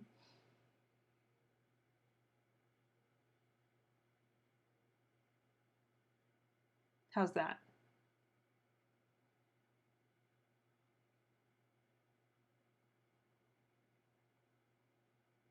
And also let me know where are you at in terms of your layers. Are you on your second layer, or are you moving more into your third?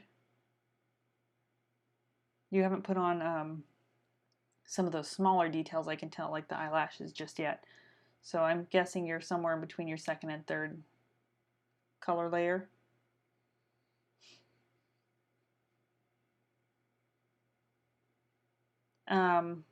Okay, so let's see if I can... Do you feel like it's too warm? Like the subtlety is losing some of the cools? Because I can kind of push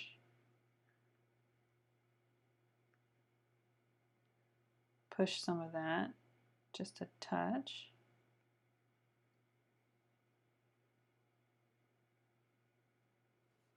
That feels a little bit more like it has a little more variety. Okay, you're up to date except for the eyelashes. Okay, all right, good, good, good. Okay, so before you go into something like the eyelashes, I want us to go over a couple of edges and maybe areas where you can push certain forms a little bit darker. The first one that stands out to me is this edge here.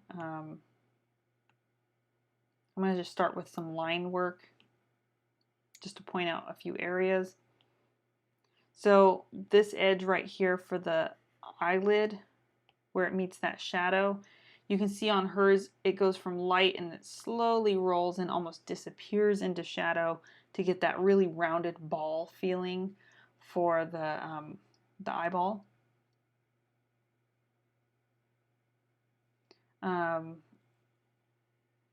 Yeah, I understand. It's real tough to get the camera. Sometimes if you go like really, really close up and you take a couple of detailed segments like here and then like just here for a picture, it can help to capture. I can see some of the subtlety. Like you have a yellow here, more pink here. You have kind of blues and violets in here. So I can see it. I do realize that the camera has a tendency to simplify a bit. Okay, so in that regard, so I think this eyelid could start to round a little darker. So that way this edge here starts to get a little bit lost. You have a nice edge in the left eye.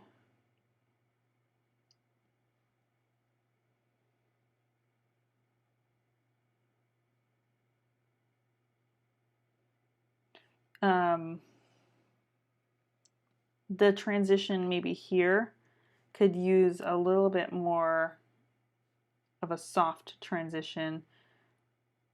Is this where you moved your shadow shape? I can't tell only because it looks a little bit lighter than what you have in here. Or if this back here is your core shadow edge. I can't tell too because I know sometimes an area of your painting might sink in, so just let me know. But even so, if this is your shadow edge, I think maybe the line feels a little abrupt in certain areas. Like for example, if you look on her, there's like this transition here and here where you can feel the dark almost starting to wrap the form a little bit.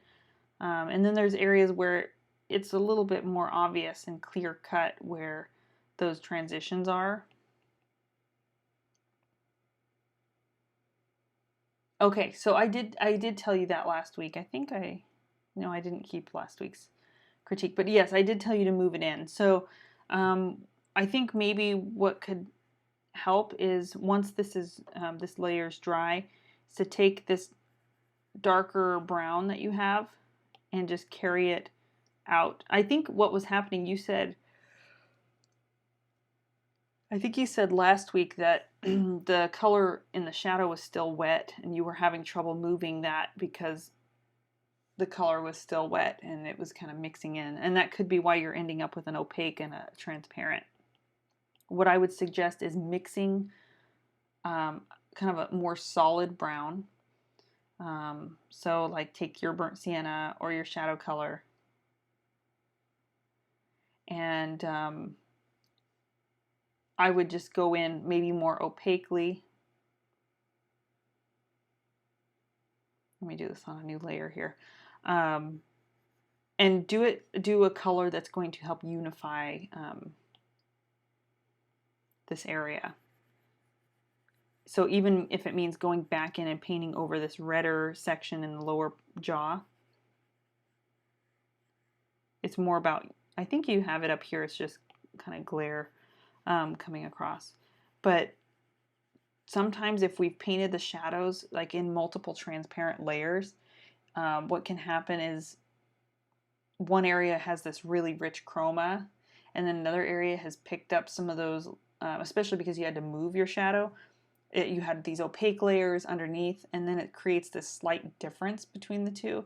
So I'm thinking you need to mix a semi-opaque solid shadow color and just cover it and kind of unify that section. And then you can always have these slightly warmer reflected lights as well painted in. But I try making that a little bit more clear where that is. And I think that will help. I also feel like the green in her chin has pushed the feeling of the chin a little longer. So don't be afraid to start to edge that up just a little bit. like right in there. I'm looking at some of the shape. Nailing that shadow shape is really important. And it might feel like you're going back and forth, but I do this in my painting too. Not always in, not exactly in the demo, but when I'm working on my paintings in my studio, I find myself doing a lot of back and forth, trying to refine that shadow shape. Either I lost it, or maybe I didn't make it as clean and simplified. I might have detailed it too much, had too much going on in it. So you can see how just simplifying that mass helps us pay attention to the lights a little bit more.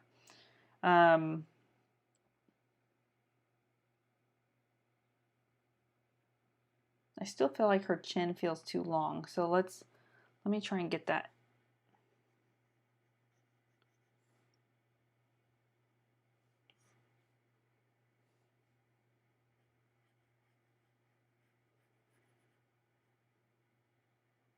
Oops. I'm looking just at where I see that kind of peak in her chin.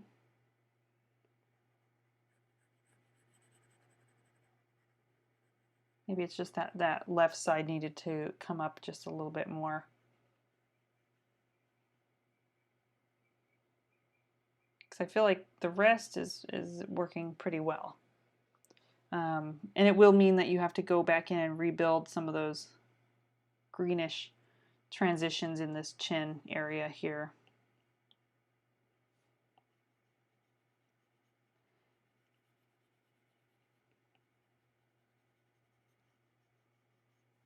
A lot of times in painting, we are spending a lot of time just correcting, drawing changes and maybe things we didn't catch early on.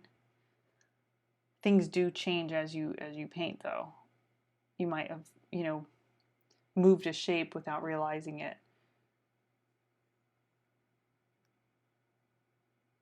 Yeah, it can feel like you're going one step forward, a few steps back. Every painting is kind of like its own journey, the way I like to look at it. Some of my paintings will take me months and months to finish because it's like that. I move forward, not happy, move back, or I lost some shadow shape and I need to go back in and correct it. And some paintings just move smoothly and you kind of get through them rather quickly and they kind of surprise you.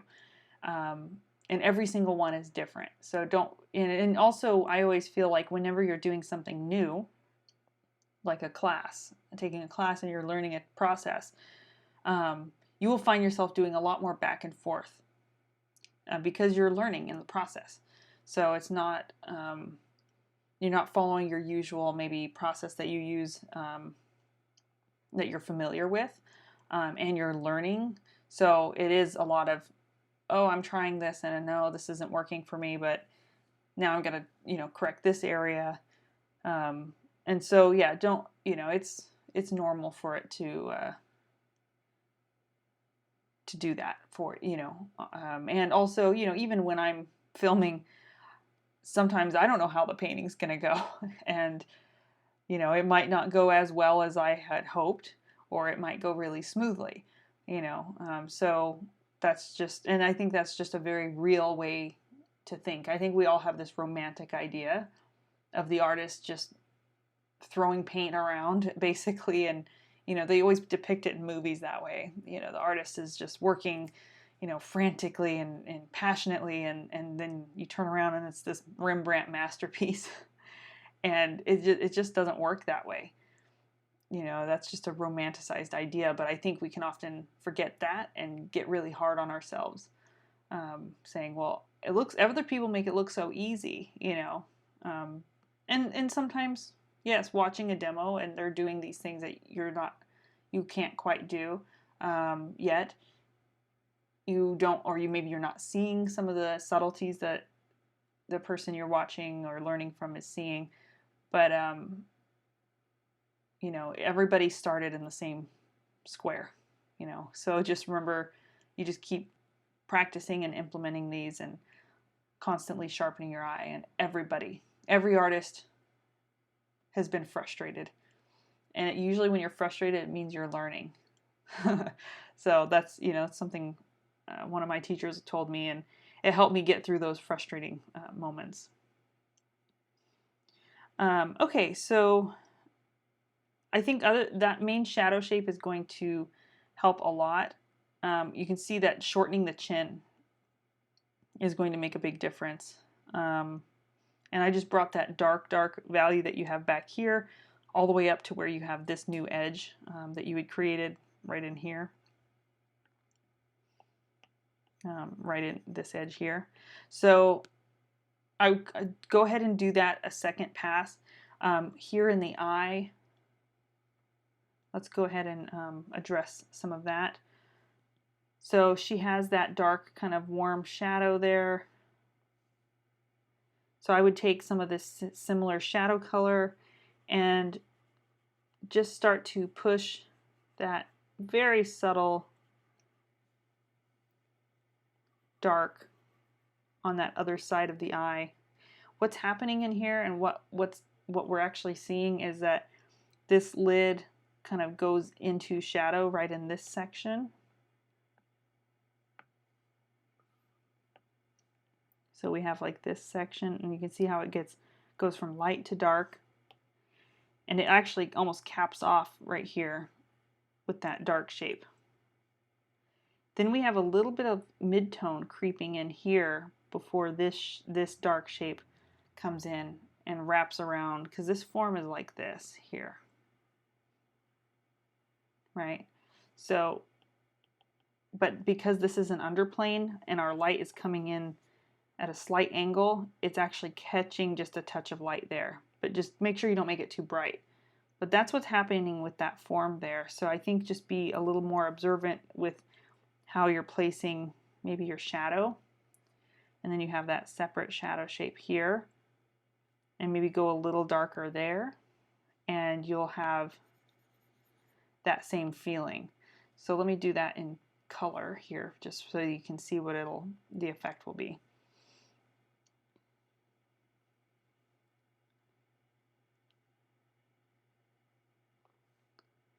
I'm going to move the reference over a little bit so I can see both of them simultaneously. Okay, so taking your dark shadow color,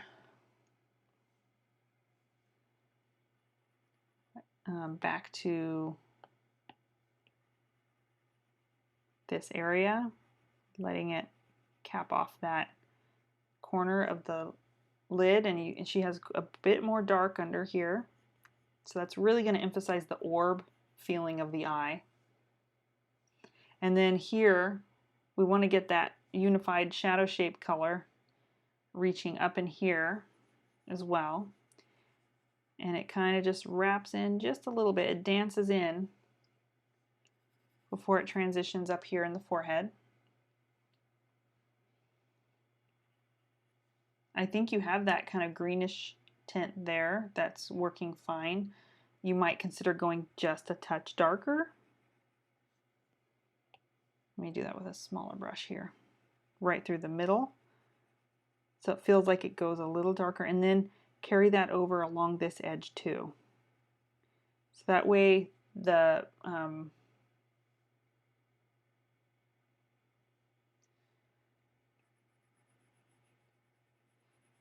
brow feels like it's slowly sinking towards the back. And she has kind of a brownish tint in here, but it's a little bit more light and opaque. It's not as dark as what you have over here in this shadow. It just this one just kind of starts to wrap up and under a little bit before it disappears. And then you have that nice bright light. I think you just need to work on making maybe a transition that's a little bit more soft. And your shadow shape here and the shadow shape in here, just make it nice and solid. And I would always say to err on a slightly lighter value for this, meaning not maybe this dark, but maybe closer to the reflected light color in some areas. But you can see even within this shadow, there's slightly darker areas too, like right in the hollow. And the cast shadow. Your cast shadow maybe could be a little bigger.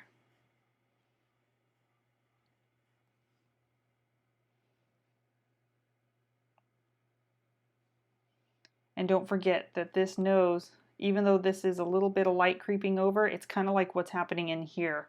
It needs to be slightly darker so that it feels more unified with the slight shadow side. So maybe pushing that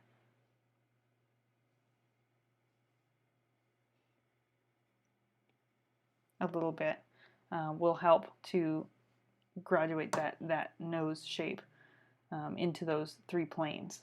Because even though the wing of the nostril puffs out in this area right here, it is still, remember, the planes of the nose.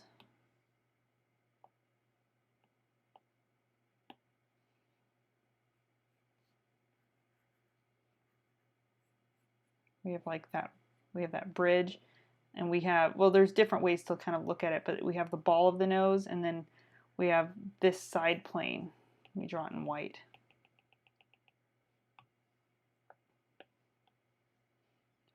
So we have the ball of the nose, the bridge of the nose, and then we have this underplane, right?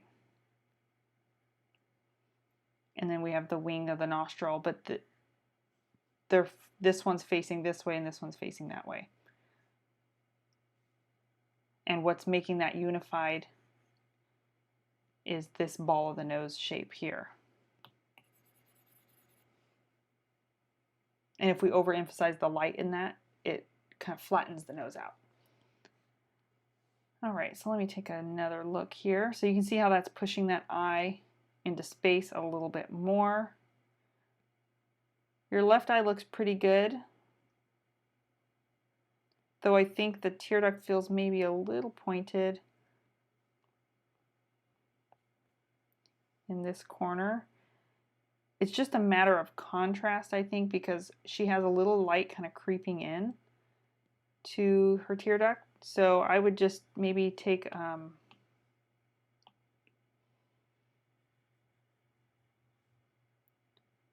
a little bit of light into that corner and maybe make it less of a sharp point.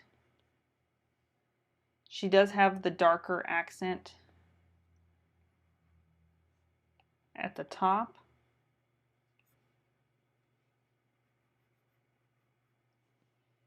Which helps give the illusion of that point, but there should be maybe a lost edge down towards the bottom where it's a little softer. Take some of that red, lovely red that you have in there and make that a little darker. But you can see how that's going to give a little more of a natural lift and edge to that tear duct instead of having it completely closed off. And the same thing happens on that right one. There's actually a subtle connecting light. You do see an outline there, but maybe it's not as dark as what you have on that bottom edge. So these are real subtle refinements for the eyes.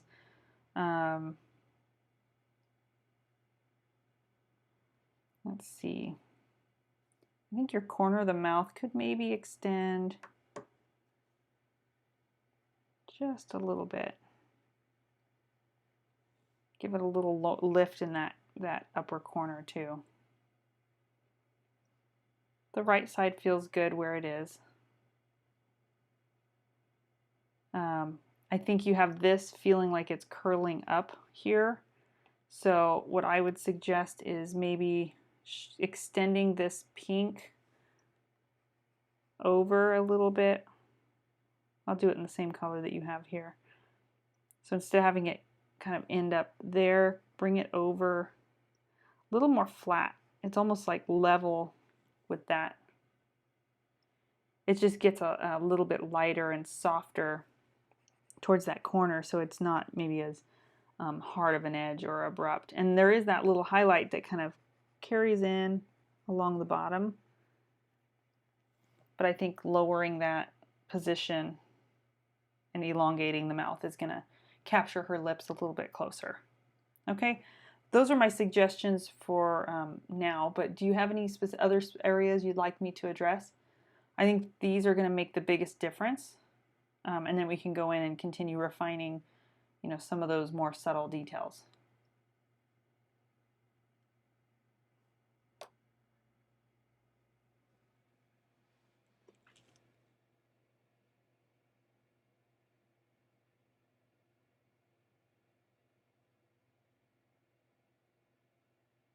That chin is an important one, so make sure you lift that up a little bit.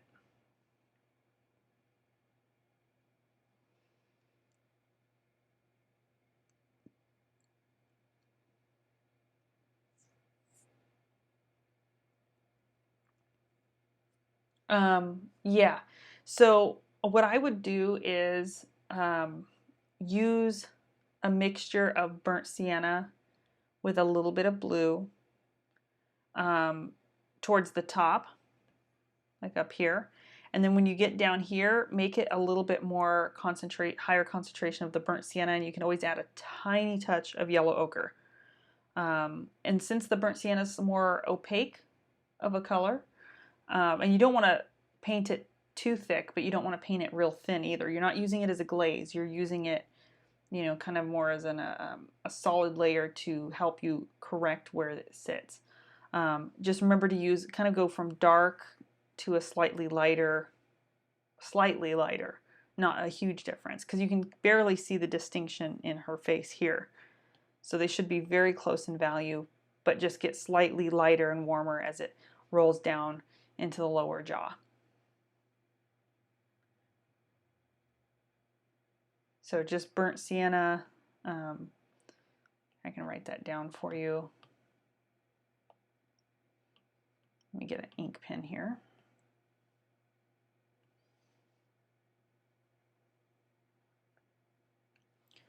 So that's burnt sienna. And if you don't like burnt sienna, if your burnt sienna is kind of not working for you, you can also make a shadow color using cadmium red, yellow ochre, just a touch of yellow ochre, and blue. That's going to give you a very similar color. So the burnt sienna is kind of a shortcut, but so I'll say and blue, or cad red plus blue plus a tiny bit of yellow ochre. That's going to keep it from going too purple, because if you just add the red and blue, you're going to get purple. And then for the lighter version, same thing, burnt sienna plus ultramarine blue, or cad red and blue plus yellow, but you're going to have more of the cad red. So you could basically take this color and add red, and you would get something closer to that. Does that make sense? I'll leave those notes there for you, just so that you have a reminder. And if you have questions, feel free to email me with a picture of your palette if you're not sure if the colors are going to work. Okay? Yeah, nice work. Again, just try to lock that shadow shape in nice and solid. It's one of the things that made my painting a huge difference in my paintings, was when I learned how to leave the shadows a little bit more simple and more unified, and learning to get them dark enough, because oftentimes we're afraid to. And it doesn't mean you can't have light shadows, but in our current, reference and this lighting situation, we do have that real intense color. All right, really nice work. Let me know if you have any other questions. All right, Susan. Are you here, Susan?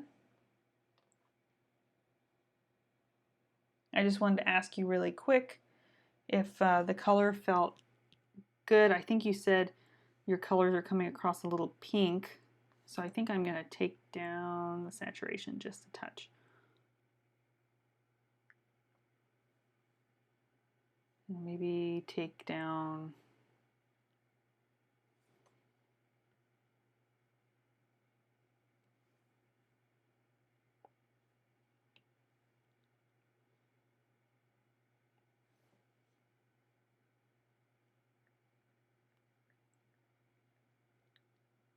the highlight a little bit.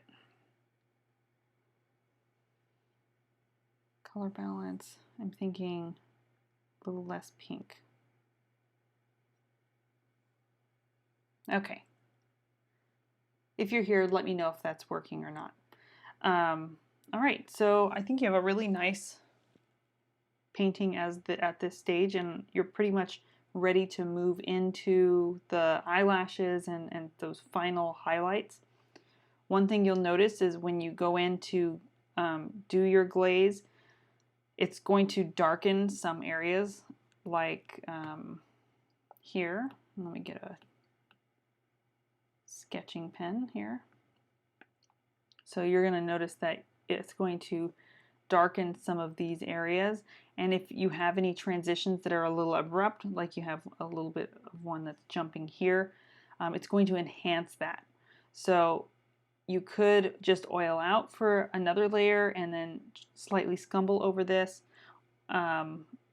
Same thing with this edge here. It feels a little hard, that one there.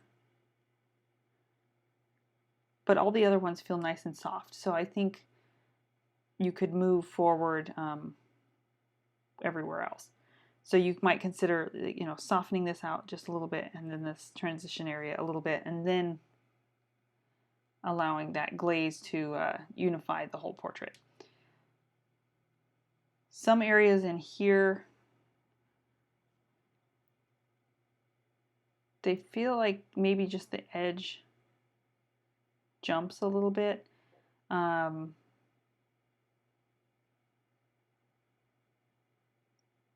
just looking here. I think maybe too you could bring your shadow shape in the jaw or in the chin up a little bit higher. Let me do that in a new layer here.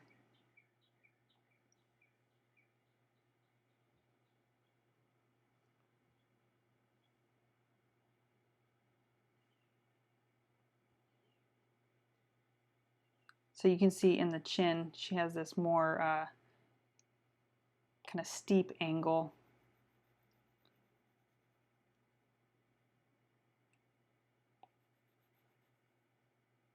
Before it dances down. I think you have this other shape pretty good. But look for areas where this starts to pull in. You can feel the rounding of the forms, because you'll find yourself needing to, you have such a uniform shadow edge that we don't feel that sense of the rounding here. So maybe look for where you can pull more overlap into the form. Another area is right in here. You could start to build a little bit more connection across that form, and then maybe go in even a little darker right there.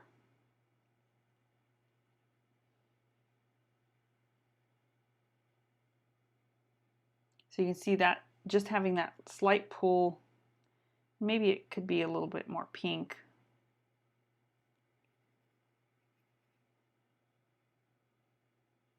Before it turns into that gray.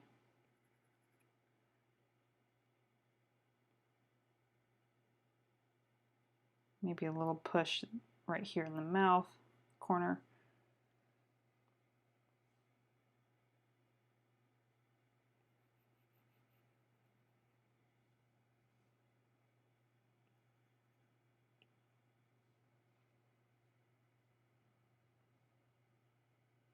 Yeah, so I think maybe pushing those deeper, and looking for those overlaps, where thinking about how the form is pulling in slightly in those areas, especially in this lower cheek. That's going to make a big difference. Let's see. Let me look at other areas here. You could probably go just a touch darker right here, almost a little cooler too, before it warms up.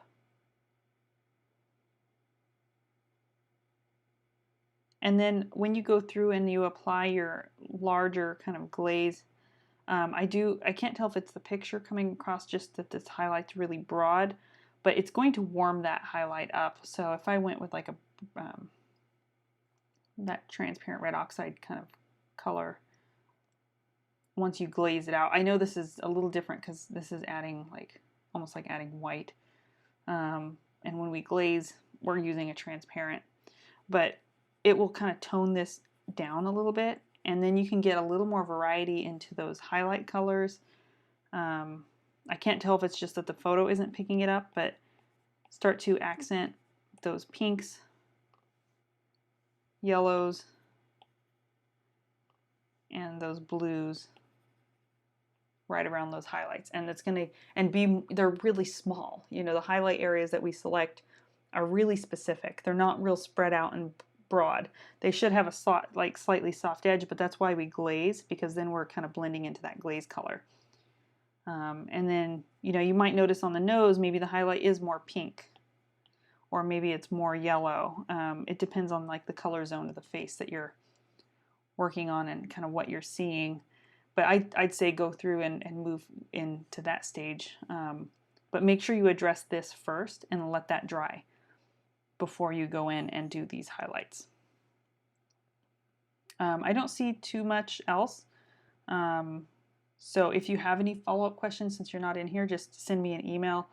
You could even send me a progress shot after you do this and before you do the highlights. Okay, nice work. Okay, Linda, are you in here? I know we were emailing a little bit back and forth yesterday. I wanted to ask you just about, I think you're painting, can't tell if it's too bright. You know, if it's coming across as too bright in the picture. Maybe those highlights are a little too intense. But if you're in here, just let me know.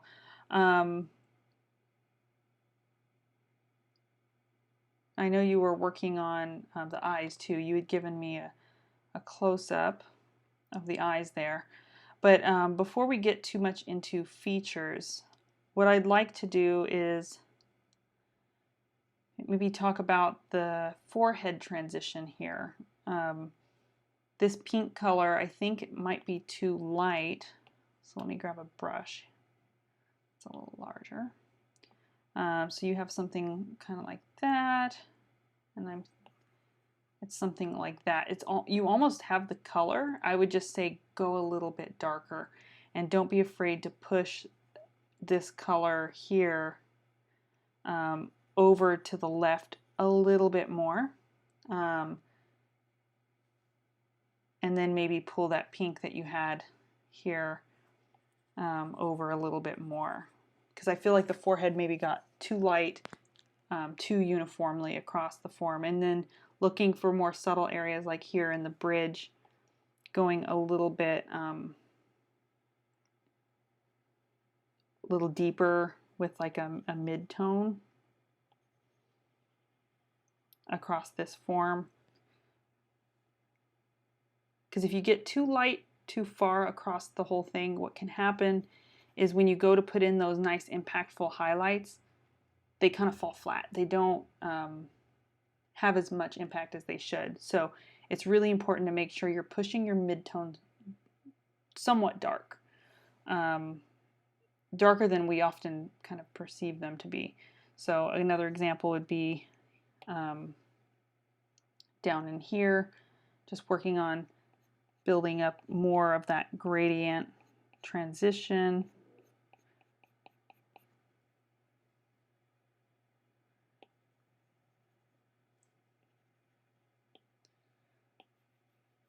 Through some of those subtle areas. It could be that I can't tell because the picture might be a little light, but If your shadows are this red, you might try going a little bit cooler with them and just a touch darker. And her shadow shape comes in maybe a little bit more sharp and angular, because right now it's feeling like this is your shadow shape and it's very round. And look at how that kind of dances down the form. I think you have it here in the chin just fine, so maybe modify it there in the cheekbone.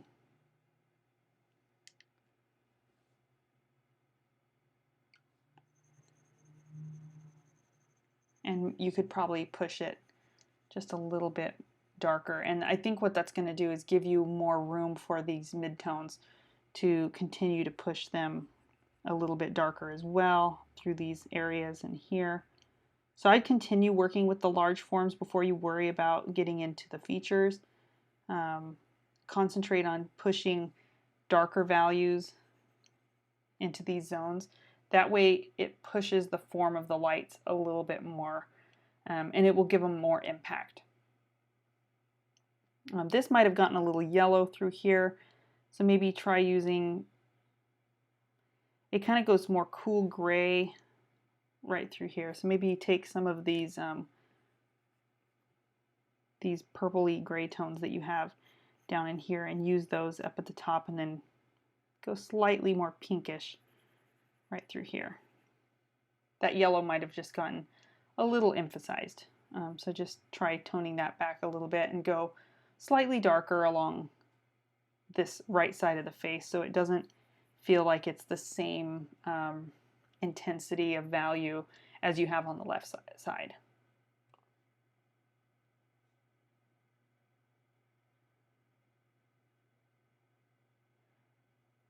And then just another drawing note here is her corner of her mouth. I think this one feels good, but this one feels like it's maybe too high. So we're going to drop that just at the end, right there. It's a subtle difference, but it's going to make it feel more like her. It doesn't need to be longer, just go lower with the dark accent. Okay, so I want you to concentrate on those side planes and those darks first before we get into the features, and then you can go in. It'll be easier to go in and modify some of these forms in here, you know, and get more subtlety in the eyes once you have that nuanced transition across the forehead and the cheek here. If you have any follow-up questions, Linda, just let me know. All right, everyone, that concludes our critique this week. Before we sign off, does anyone have any questions? Anything, it could be about the class in general, kind of where we're headed, or so just for next week, looking forward to next week, continue to send me these close-ups because they do help me get into seeing, especially as we get more and more detailed with each layer. We're going to be concentrating more on the face until we move into the hair and that sort of thing. This week's lesson is on the hair, but don't feel like you have to get the hair painted in this week. Concentrate on the face and just keep moving forward with your layers. All right, guys? All right, so that's about it. Thank you for tuning in, and I'll see you guys next week.